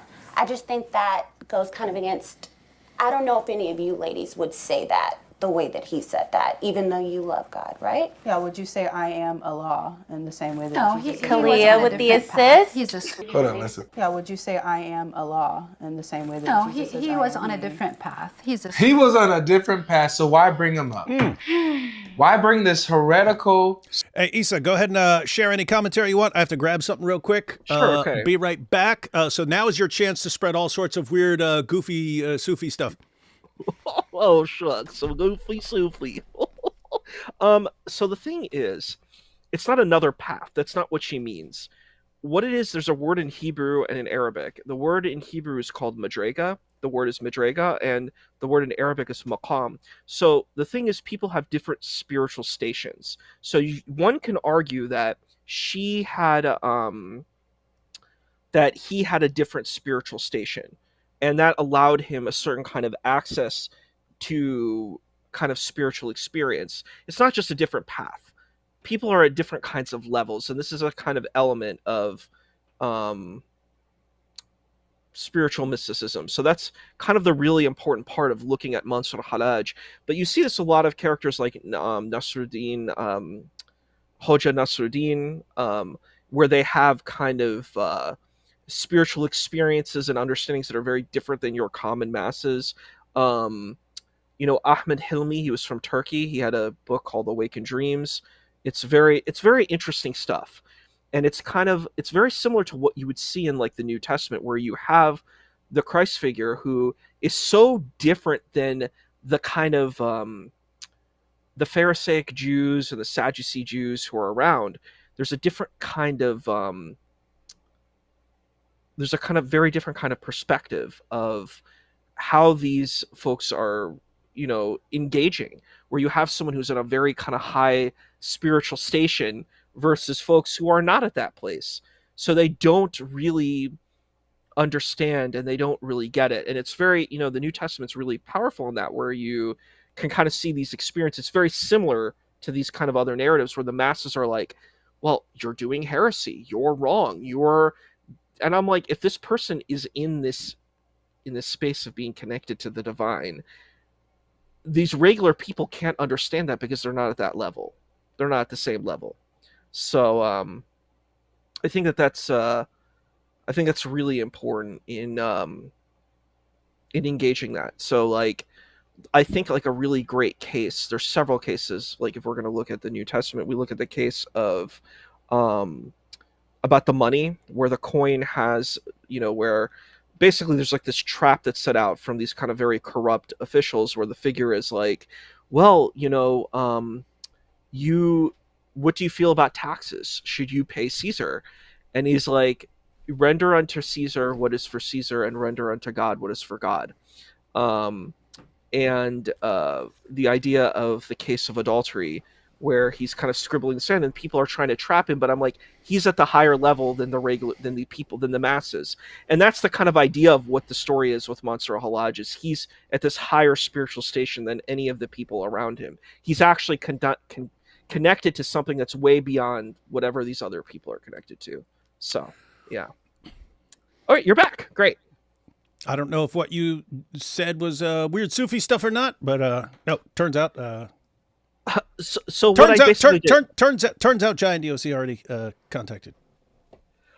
So the Christian one thing guys. that I did was I was comparing the New Testament narrative to like Mansur Halaj, where I'm like, you have Christ as this entity that's way beyond everybody that's around him, and he has this understanding that these other people don't have, right? The common man doesn't get it, right? And it's the same thing with Mansur Halaj. He's this kind of like being, according to the story, that he's way beyond the people that are around him, right? And they just don't get it. They don't understand what he's saying. So that's what I was trying to share. And let me see. Here's the response. I said, I don't know what you were saying. And we got from here, he was corrupting our minds, David. Now we know. Oh. Now we know. Sufi Muslim up if he's on a different path and is nothing that you would follow or mimic in regards to your deen and your religion, that this is not the right way to follow. He was on a different path. He wasn't on the straight path. Why are you bringing him up then? Allah is on the street. Allah's on the, okay, you know, he might maybe talking about Allah here, man. So good. That was so good. Yeah. Hey, I just have to point out, it's interesting because so look at God Logic and Lady Logic here, how they're interacting. He's a debater. Now she's a debater. She jumped up on stage, has a debate with Muslim women and so on. So you have Muslim women debaters. I'm just thinking of like the Dawah guys. The Dawah guys, the only time they put a woman forward is like to get other women recruited to what they want to do to them. It's something very, very creepy about that entire system, guys. Let's go back to this though. Speaking of, man, you really wasn't holding back. You went straight for it, especially when it came to the Quran being the final revelation in continuation with the other revelation. And I just loved your answer there. Oh Gee, I wonder why. This is exactly what I'm thinking about, right? Look at God Logic. He's like clearly like proud of his wife. She's always proud of him. He's always proud of her. And you just compare that to like Ali Dawah, and it's like, I want my wife to be some nameless, voiceless thing beside me who occasionally hands me a whiteboard with something scribbled on it. It seems very, very different. I'm hoping people see how dysfunctional the Dawah community is, because it's really, really bad, guys. It's really, really bad. I mean, what you're seeing right here with God Logic and Lady Logic is, if you're a woman, what should you want for your husband? Or if you're a husband, what should you want for your wife? Well, guess what? You're both created in the image of God. You want them to image God and to glorify God. And you want them to maximize their potential in glorifying God. For some people, guess what? Most people, it'll be a disaster if they jump on stage and start debating. Not for Lady Logic. She can actually debate. She can actually jump up on stage and debate. So guess what? That's one way for her to glorify God in what she does. And as a man, wow, this is awesome. This is awesome. My wife, she can glorify God through debating and so on. In the Dawah scene, it doesn't seem to be, hey, I want this woman to be all she can be for God. It's, I want her to be exactly what I want her to be to impress my fellow Dawah clowns. That's what I want. That's all she is in life. She is here to please me. She has no purpose. Look at what hijab did. Marries a woman who wants a family and wants to do Dawah and stuff. And no, you're going to be my hotel hookup. You're a booty call. Basically, he's reducing women to booty calls for him. And that's, keep in mind, this isn't a random dude. You can have random dirtbag Christians. You can have random dirtbag Muslims and so on. This is like, these are the heroes of Dawah. It's not random people. These are the heroes of Dawah. And even after seeing this, they're still the heroes of Dawah, which means the Dawah fans aren't going, oh my goodness, I can't believe you did this. This is unacceptable. We don't listen to you anymore. Doesn't matter what they do. In fact, the worse they are, the more their fans seem to love them for it. It's weird, weird, weird stuff. It needs to go, guys. Dawah needs to go. Creepy, dumb stuff. I was just cheesing from ear to ear at this part. Just for context here, they're talking about the Quran correcting the Bible, correcting the previous scriptures. Yes. And so you give a beautiful response here. That's an interesting Look, he was already answer, ready. and I get that answer often when I'm speaking with Muslims about whether or not the Quran confirms or corrects the previous scripture. But when I actually read the Quran, it says the exact opposite of the answers that I get from ladies such as yourself. I mean, 1094, Muhammad, if you are in doubt about what Allah has revealed to you, what did Allah reveal to Muhammad? The Quran. If you're in doubt about what Allah has revealed, go and ask the people who have been reading the scripture before you. Talk, Lady Logic! If you doubt the Quran, you're supposed to go and check the previous scripture according to Allah. You have 381, where Allah is telling the prophets that there's a messenger coming after them that's going to confirm all that Allah has given them of the scripture and of the hikmah. You like Right? that? I like that. And I like so that. you have over and over again, I mean, there's verse after verse, chapter 2, chapter 5, full of verses about how Muhammad and Muslims are supposed to go back to the previous scripture because the Quran is supposed to come in line with it, confirming what was before, not contradicting it. So then when we see that the Quran contradicts the previous scripture, the answer that I get is that, oh, well, it came to correct it. Nowhere in the Quran or Hadith is the Quran a correction over the previous scripture. In fact, it's the other way around. But let's talk about one example. That was the Islamic dilemma in a nutshell, ladies and gentlemen. You could, guys, you could clip that for the Islamic dilemma. You could clip what she just said right there and toss that everywhere because that is the Islamic dilemma in a nutshell. Watch her do. For example. Watch her do exactly what I just said. Yeah, so the opposite of what the Quran says and usually the answers that you get. Yep. So Allah says, hey guys, use the previous scriptures to check the Quran and make sure the Quran is correct. She's going to bring up an example where she thinks and is going to make the claim that the Quran is actually correcting the Torah, correcting the Bible. It's tough. She brings up a lot, but let's hear this. Yeah. The story of Lot in the Bible. When you read the story of Lot, it says that Lot's daughters got him drunk and then slept with him. This story, when you read the same story in the Quran, it's a completely different story. It doesn't say anything about the daughters getting. You see what she just said? So the claim is the Quran is affirming the previous scriptures and yet contradicts them. And she says, aha, but the story of Lot is completely different in the Quran. That's not an answer. That's not an answer, ma'am. It's not a good argument. You see my No. Very bad. face? I want to say one thing on this. I've heard this so many times where they're like, and this is something that really bothers me too. Like, and I hear the argument over and over again. I'm like, why are they parroting this? It's a parroting argument. I think you're right. There is some script out there, but the argument is that they say the Quran is correcting the Bible. And I'm like, okay, if the Quran was correcting the Bible, the Quran should not be 114 surahs.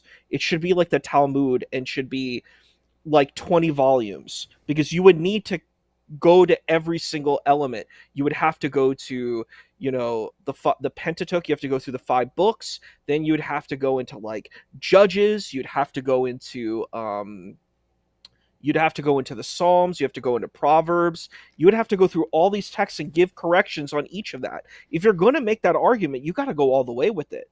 You've got to say that the Quran is, and it doesn't though.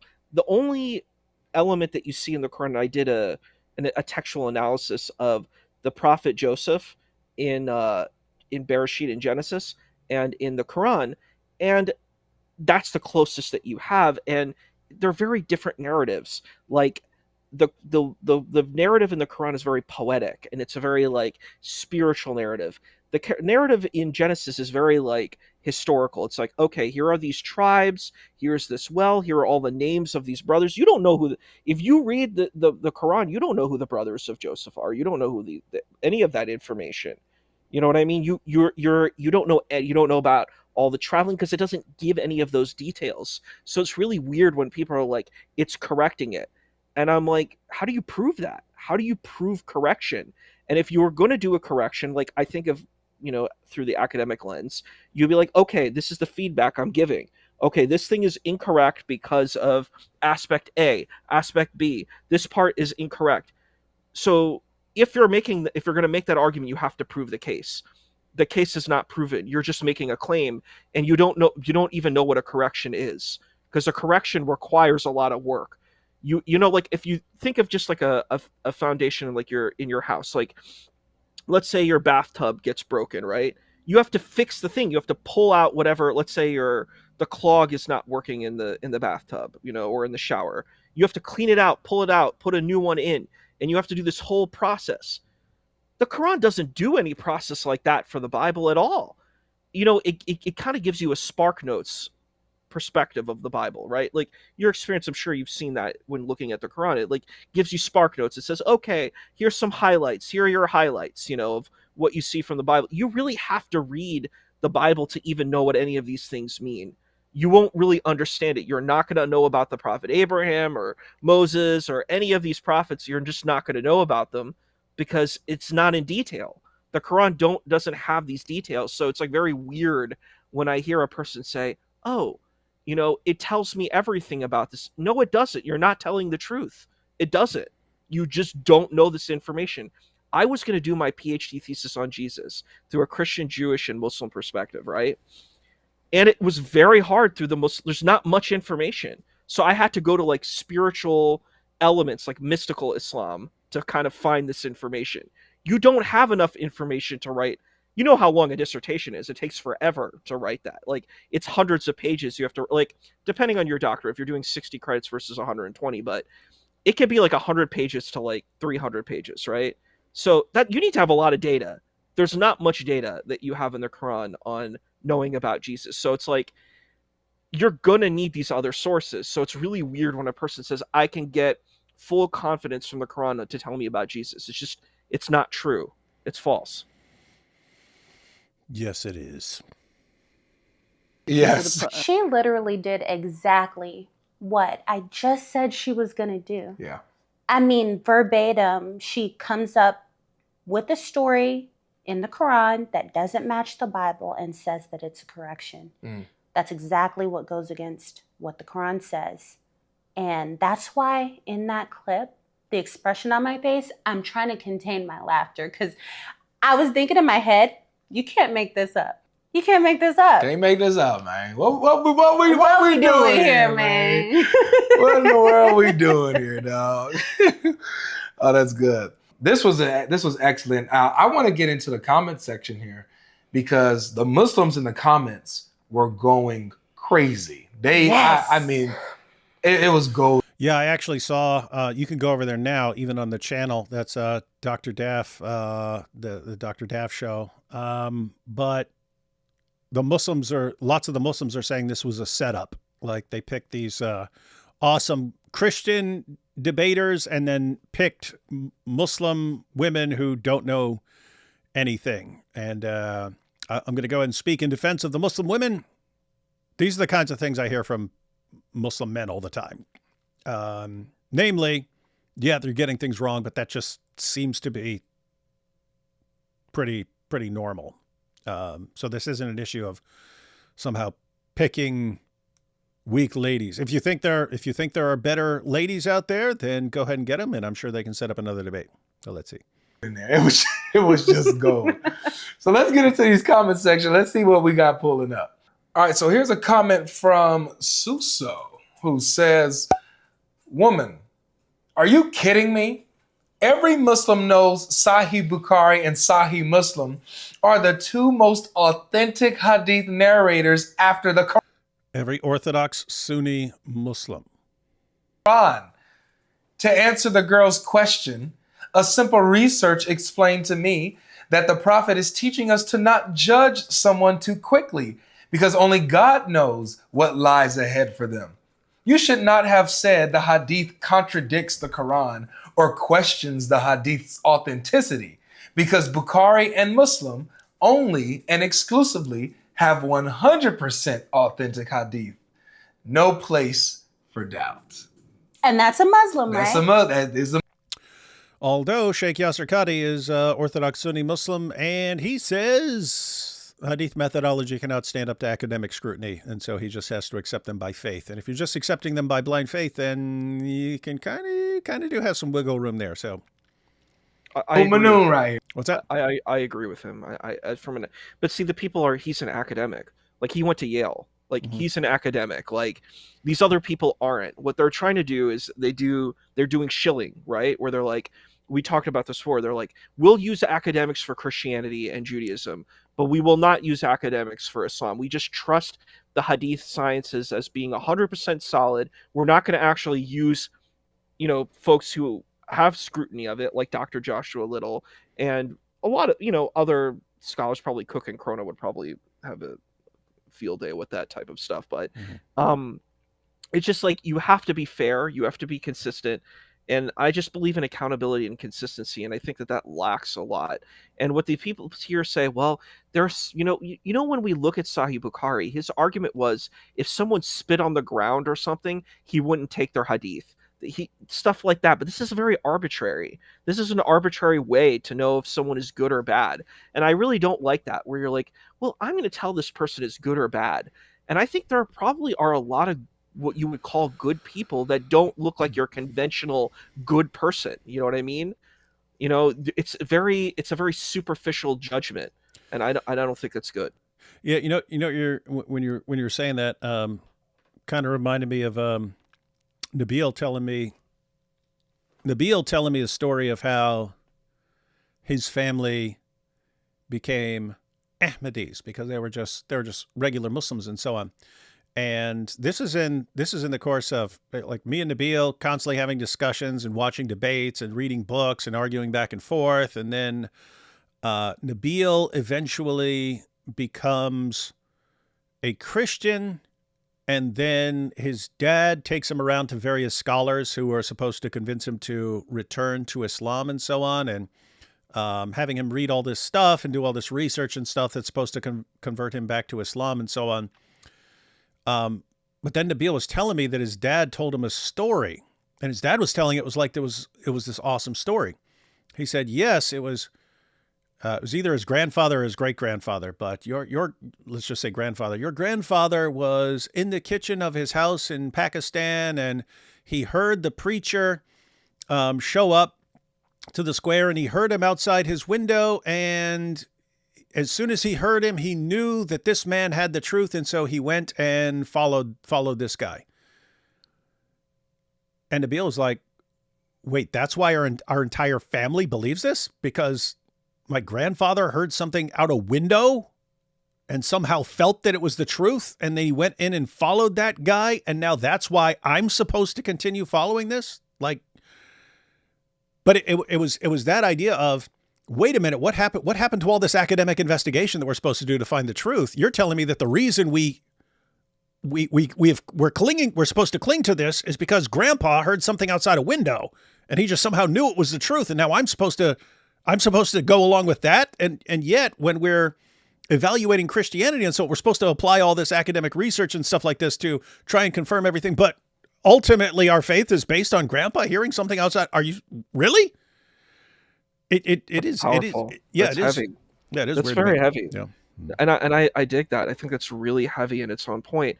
A lot of people believe not because of logic. They believe because of emotion and faith. It's a very different, like, people have dreams. I think a lot of the people who become whatever religion, they have like a dream. It's an emotional connection, or one might argue spiritual. It's not logical and rational. And yeah, it is. It's weird. It's a very double standard. And I was thinking about that Leafy debate, and I was like, you really don't get it. Like, you're so willing and keen on showing scholarship about how bad Christianity and Judaism are, but you won't do the same thing. And they do bring it up, like, where they said, well, what do you think about the split moon? And he's like, then he just made up some arbitrary argument where he's like, well, there's an absence of silence versus a silence of absence. And I'm like, this is nonsense. And absence of evidence is not evidence of absence. Yeah, Yeah. maybe it was something like that, but it was utter nonsense. And I'm like, no, you can't prove that the Earth was split in half. That's ridiculous. You don't have any argument around the world for that. You have faith that that's true, and I would respect that if you said I believe this because my faith said. But don't give me Bollock's position of like, oh, it's logically and rationally true. No, it's not. No, it's not. There is no logical, rational thing where you could prove that the moon was cut in half. That you don't have that. That's like something from a video game. That's not something from real life that you can prove. And I'm just like, if you have faith in it, great. Be honest about it. Own it. And yeah, I really, this is why I really respect you. You are really intelligent. You're really smart, and you don't flaunt it around. You have a doctorate in philosophy. Philosophy's hard. I actually studied, I took a class in Buddhist philosophy, and it was super rough. This is actually how I learned about Western philosophy. I learned about it through studying Eastern philosophy. So I learned the debates between the Kyoto school of Japanese philosophy versus Western philosophy. So I learned about like kind of shunyata, like emptiness, versus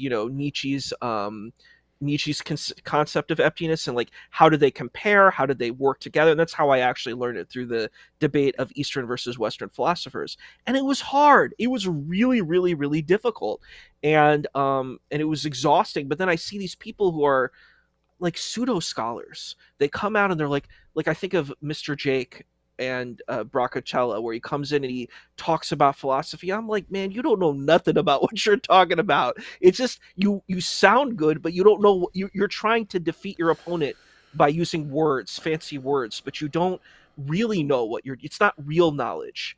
It's just it's flowery language. Do you know what I mean? Yeah. It goes back to what I was saying earlier, right? Like, what are the Dawah guys? What's their goal with their wives? It's to twist you into whatever I want you to be. And I said that's how they use science as well. It's not because I want to learn science and understand how the universe works better. It's what use can I make of this that will help me sound more knowledgeable to get more people supporting me for my Dawah. And it's the same with philosophy, right? Like God Logic had his discussions in the UK with Ali Dawah, and Ali Dawah's using all sorts of like philosophical. He clearly has no clue what he's talking about, but guess what? Neither do his fans. His fans don't know, and so they're hearing him using necessary and contingent. He goes, "Is this necessary? But this be contingent, yeah?" And they're going, "Oh my goodness, he's using word contingent. Him so smart," and he has no freaking clue what he's talking about on any of this stuff. But yeah, so this is just Dawah. It's use everything for what you want, and who cares? Who cares about truth, accuracy, right, wrong, any of that? It's just make everything revolve around what you want. I agree with you 100%. Mm-hmm. Right. Let's go ahead and check all these comments are going to be from the Muslims. Check out these. We're reading all the Muslims. This is from Raj A1, who says, "I would really want to know where you brought these Muslims from. They did such a bad job and painted a bad image about us." That's Muslims saying this. If he's so brave and he thinks he would do a better job, he can come on up on your channel. Hey man, Monday, Wednesday, Friday. God Logic's on there, man. Standard Time. God Logic Apologetics channel. We live every time, man. You can come on through. Yep. If you're a man and you think, or a woman, and you think you can do better than what those Muslim ladies did, come on through. Come on through. And you better not have the same answer. All right, we got a comment from Diallo, who says, "These Muslim sisters need to go back and learn their deen. This is so embarrassing to watch as a Muslim.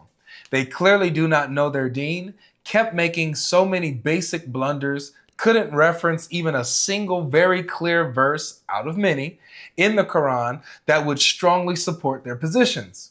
Dear Muslim women, please learn your deen. This would have been a cakewalk for any Muslim with a basic understanding of Islam that is rooted in reading and understanding the Quran.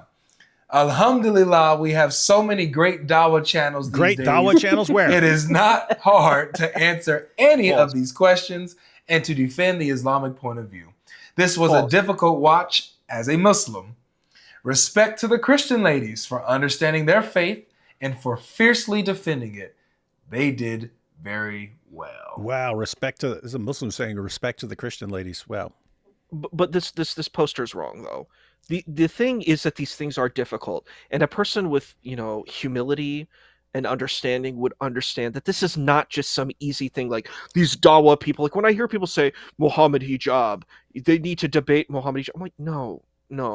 This is not like a master scholar. He doesn't have any credentials in this stuff. He's not a master scholar. He just knows how to sound tough, like you said. He doesn't actually have real knowledge base to engage these things. And I'm like, this is hard. These topics are hard. It's not just easy breezy reconciliation. It takes a lot of work and effort.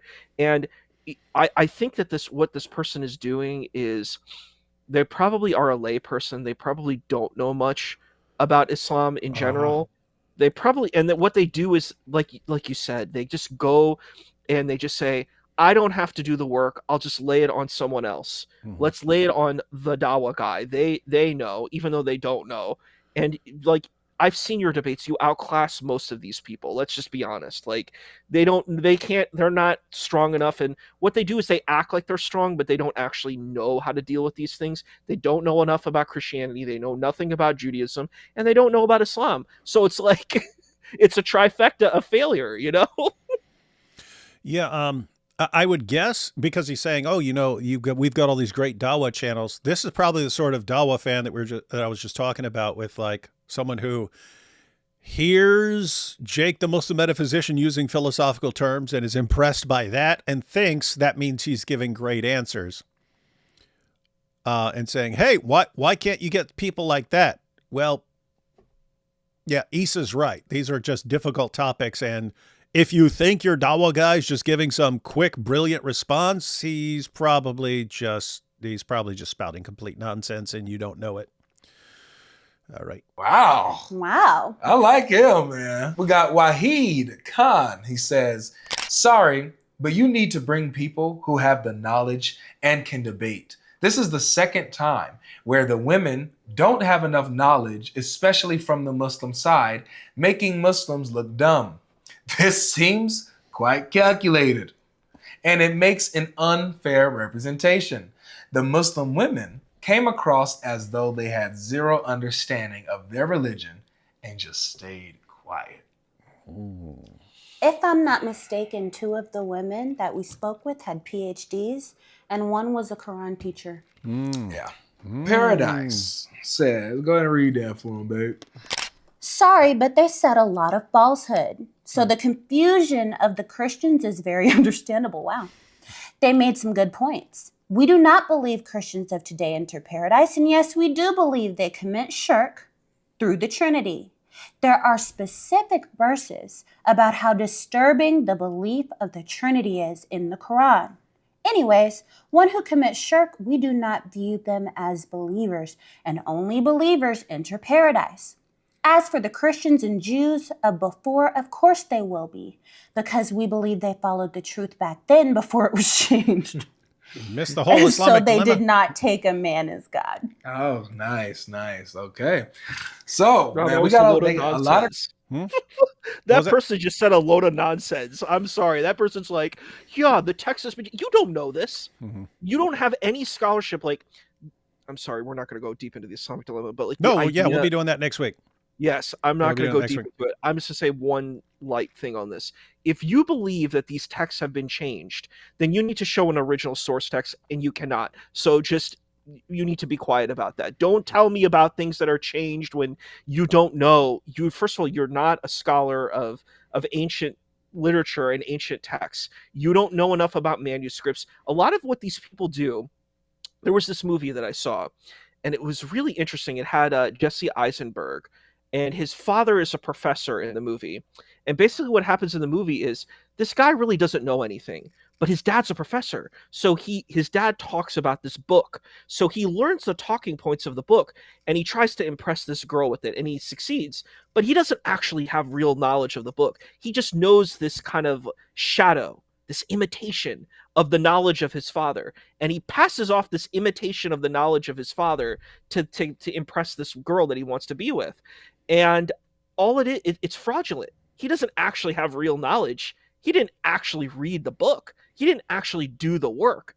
He just came in and he's like, I'm going to pretend like I know what I'm talking about. And I think a lot of these people, what they do is they're faking it till they make it. They're just pretending. Yep. They don't actually know this stuff. No, and it works. It works. It works if you're around a bunch of fellow Dawah fans. It just, you can get away with that sort of thing.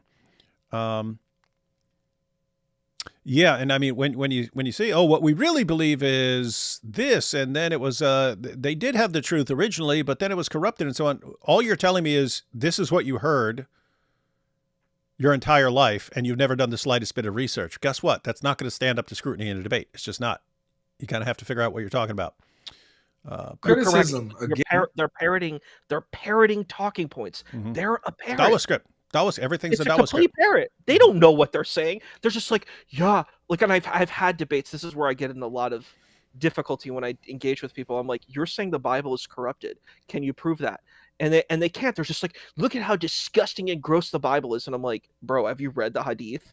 Like, all these people are schoolboys compared to like what some of these Hadiths say. You showed it in your Islamicize Me. I'm like, some of the stuff, if you want to say things are vulgar, according to our modern standard of ethics, don't insult the Bible. If you're going to do that, then you have to scrutinize the Hadith as well, which don't say very beautiful things, you know? So it's like, this is the problem. You are trying to say this is unethical. And I'm like, who are you to even say this is unethical? Are you some, paragon of justice and integrity? Probably not.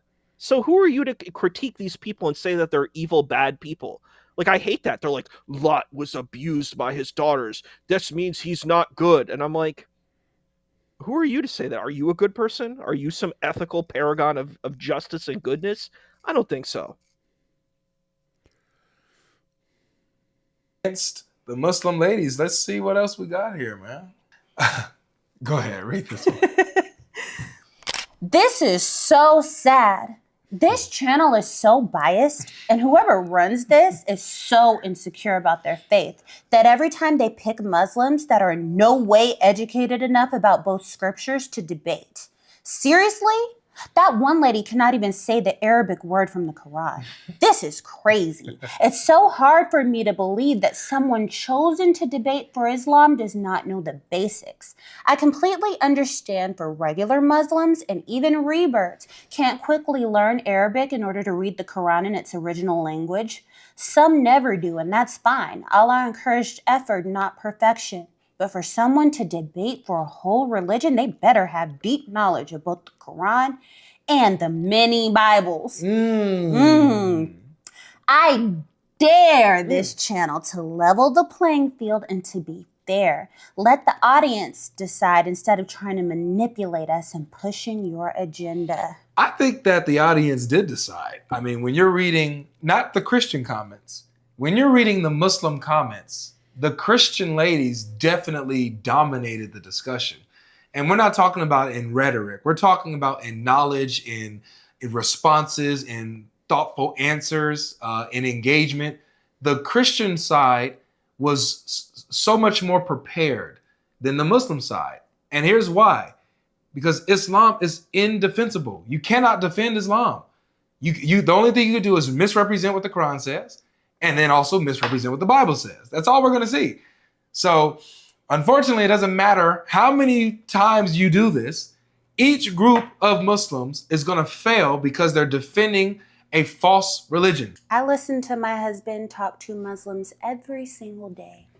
The ladies on stage, outside of a few outliers, give the exact same answers that every other Muslim guy does every single day on God Logic Apologetics. Sophia says, did you catch that? She says she listens to her husband, God Logic, talk to Muslims every day. Why is that relevant? Why is that relevant, everyone? Okay. So she marries God Logic, Avery, and she's hearing him. Guess what? If you don't know how to cook a hamburger, talk about her cooking, right? Talk about Avery cooking, talk about her cooking.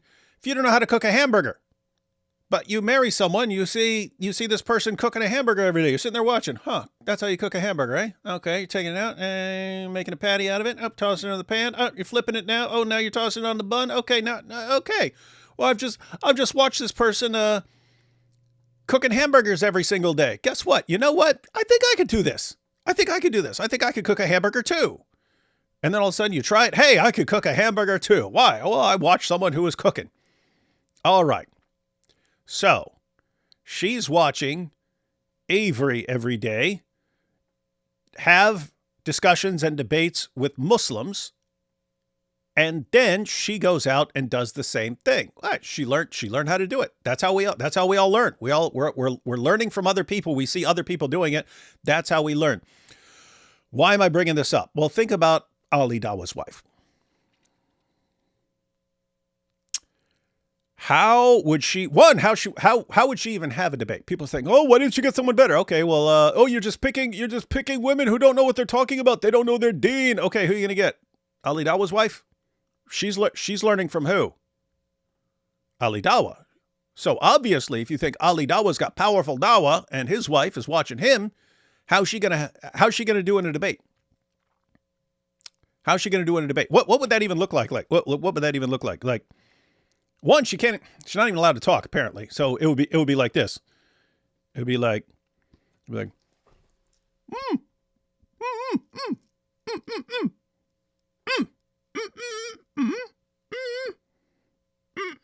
and you'd be sitting there reading it, and Ali Dawah would have to like pronounce it for her and be like, "The Trinity make no sense, yeah."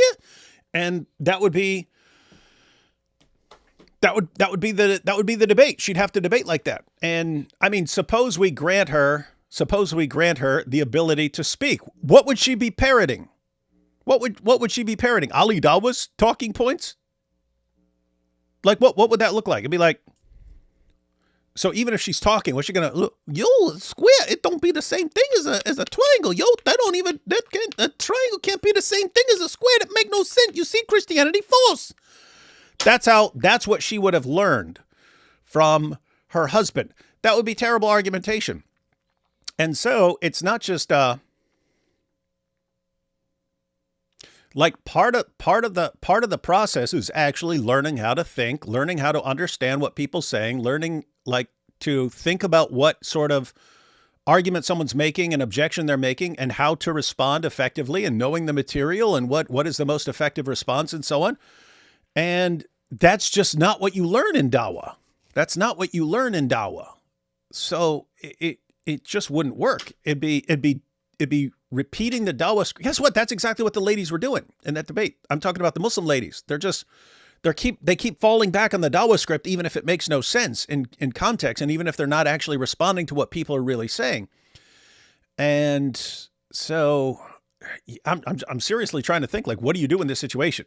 You just had 4 Muslim women debate 4 Christian women, and you've got all the Muslims in the comments saying, "Oh, you must have deliberately picked clueless Muslim women." As Lady Logic pointed out, she thinks 2 of those women have PhDs and that one of them's a Quran teacher. So if you're a Muslim and you're not satisfied with your Muslim debaters, where are you going to go? Where are you going to go? Again, what, Ali Dawah's wife? Where are you going? Where are you going to find these awesome women debaters? And where did they get their stuff from? Is it just by watching Dawah guys? I'll tell you right now, it's not going to work. They're not going to do any better than these Muslim women did. So I don't even know what you do in this situation. I think it's a good question that you're asking. It's like, what do you do in this debate? I heard the Muslim ladies' arguments. And I don't think that they were completely horrible. I think the problem they had was they're not using arguments that are consistent for themselves. So like the argument was they're like, Christianity is really violent. The argument you can say is European imperialism and colonialism is violent. The problem is it's very easy. A Christian has a very easy defense that is not even being looked at here. The Christian could say that has nothing to do with Jesus. That's just a person who's claiming Jesus. They're not following Jesus, so I can wash my hands of it. It's a little more complex in Islamic history because you do have narratives that include violence. I'm just being honest. There is that element. So it's a much harder way to wash your hands of. If you see violent people who are Christians, it's easy to wash your hands of it. You're like, it has nothing to do with my Lord. I don't have anything to do with this, right? But it is a little more complex, and you have to do a little bit more work making Islam more peaceful. It's more difficult. It's a more difficult task. So you should have humility. This is my big thing. If you're going to debate a Christian on this, you got to have humility. You have the harder position.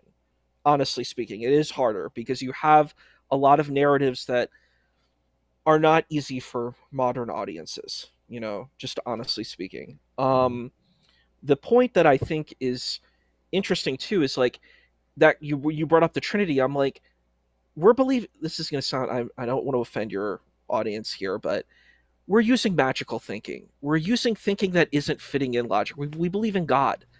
God isn't something you can just test and you can, do a chemical reaction and you can look under a microscope. We're believing in a being that's way beyond us, right? God can be whatever God wants to be. So if you're just going to say, well, God can't be a Trinity, why can't God be a Trinity? Why can't you say that? You don't have a way of proving that because God is beyond you, so it's like you're trying to institute human logic to God, which I think is crazy. I don't know how to do that. I can't do that. I mean, I'm just going to be honest. I don't know how to do that. But it's like you're going to tell this person you believe in a God that you can't see, you can't touch, you can't feel. And you're going to say that because this God is one, according to your human logic, that's more logical than a God, being a Father, Son, and Holy Spirit. I don't know. It just seems silly to me. Am I wrong? Am I off on this? Like, I don't know. No, you'd be entirely correct thinking that, so we have us and we're on this kind of narrow plane of existence. One of the things we learn from science in the world is that things don't always operate the way we think they do. So you get down to the level of quantum mechanics and you're thinking, and you realize, things on a very small level do not work the way we think they will. In fact, we can't even get our minds around how things work on a really, really tiny level. And then you go up to the large scale level. So that's the level of relativity. And you find out, things do not work the way I think they will. We can't even get our minds around them. We can't even picture reality as it is on a large scale. And so that should tell you that, hey, you're on a narrow plane of existence, and things off that plane of existence do not work the way you think they will. And so, yep, that is correct. Thank you. All right, let's go through these last couple super chats, and then we'll be out, and we'll be back next time for more. That's the Big Diddy Wood and Goofy Soofy EP. Oh, that was from when we were busting fresh rhymes earlier on. D Wood, why are you going in on us, not in the El Zut sense, about the El Zut jokes? It's your fault we make these jokes. Hey, don't be blaming me. Don't be blaming me. What if I go jump off a bridge? You're going to be like, I'm going to jump off a bridge too, and it's your fault, David. That's your decision. If I go out in the desert, no, just leave that aside. Muhammad online, you've got mail. El Zut. Very rude. Very rude. Don't know what's going on here. D Wood will even collab with Muslims over Mike Winger. That's true. She sounds like Winger Big Book lol. Oh, I don't know what this is in response to. Because this is from a little earlier, so I don't know who that was in response to. I hate the word Islamophobe. It implies irrational fear, and politicians Dawagandists use it like a club to demonize us. What do you think of the term Islamokafir, instead our own rejection of Allah? Yeah, you do have a problem with the term because it's mainly used to just silence any sort of discussion. Late to stream. How's your leg, Issa? Oh, yeah. How is your leg? That's a while. That's what, 2 months ago? It was, it happened June 3 months 16th. ago? Yep. Yeah, June 16th. So it was a while back, but I'm walking, I'm hobbling around, but I'm I have a lot of gratitude. I have a lot of gratitude. I was in North Carolina for about a month, 3 weeks, and you know, I was able to save my mom's life because she was driving, and then like she fell and I caught her. So I'm really glad that that happened. That she's alive and she's well. It's been hard, but I'm really grateful, and I'm healing. I have like a little bit of a scar here. You can see that. Like I have this scar here, but I'm grateful. Wait, so what was broken? I thought it was your femur. What is that? I had a tibia plateau fracture, and I had some kind of like issue with my like scapula and clavicle, but those kind of resolved themselves. But yeah, I had a tibia plateau fracture, so they did an external fixation where they basically did surgery and they put this like big pole on my leg, like these poles on my legs, and I just had to have them for like a couple days, and then they did the internal surgery, and so they repaired the leg, like they they put a bunch of stuff in there, and initially I wasn't walking, and then it took a while. I was non-weight bearing, and I'm hobbling around. I've been using a wheelchair at school, but I'm really grateful. I feel blessed and trying not to be stressed. Good attitude. How do you correct previous scriptures when the Quran confirms the Bible but contradicts it? Oh yeah, talking about their corrections earlier on. D. Wood, you need Issa on more. I appreciate his thinking too. All right, we will have Issa permanently replace AP. Oh no, but I thank you for having. I'm not going to call you Issa anymore. I'm going to call you Better AP. I'm too used to saying AP, so I'm not going to be able to get away from that. So I'll just refer to you as Better AP. My prophet Dawood al-Zut, fear him. 2 days ago, I found a larger format King James version from 1967. As you say, choose the Bible you want to read. God bless you. Yeah, that's the basic principle. Hi, David and friend. That friend's name is Better AP. Should have got Ali Dawah to show up in drag for panel.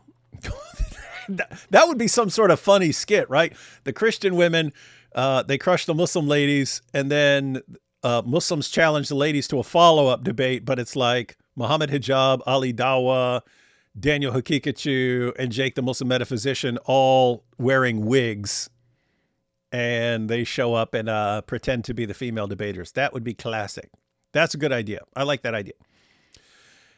Hello, we work within a Nigerian priest who founded a charity that helps persecuted Nigerians and orphans left behind. Would you guys be able to help? Would you guys be able to help? How do I contact you? Yeah, you can find my email. Be interested in getting them on for a live stream. Tell us what's going on. I'm trying to think. Someone was asking. Who was it? Someone just recently was asking. Someone I know was asking for contact with someone knowledgeable in Nigeria of how things are going on. But yeah, you can find my email address on my YouTube homepage, and you can send me a message there. We know who split Momo's moon. What's wrong with you guys and your silly jokes?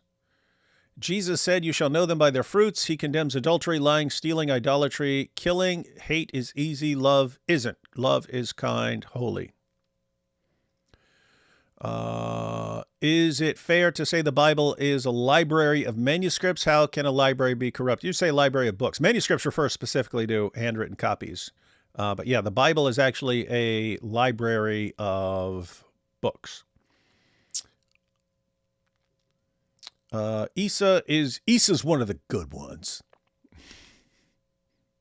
See, there's some good ones, and here it is. The last super chats from Issa here. Thanks for having me on, brother David and fam here. All right, Issa. So everyone, thanks for joining us. Thanks for joining us. I'll be back on, Lord willing, with Robert Spencer tomorrow, and with Issa next weekend, where we'll be going through the Islamic dilemma. I'll pick a Dawah clip I'll pick a Dawah clip.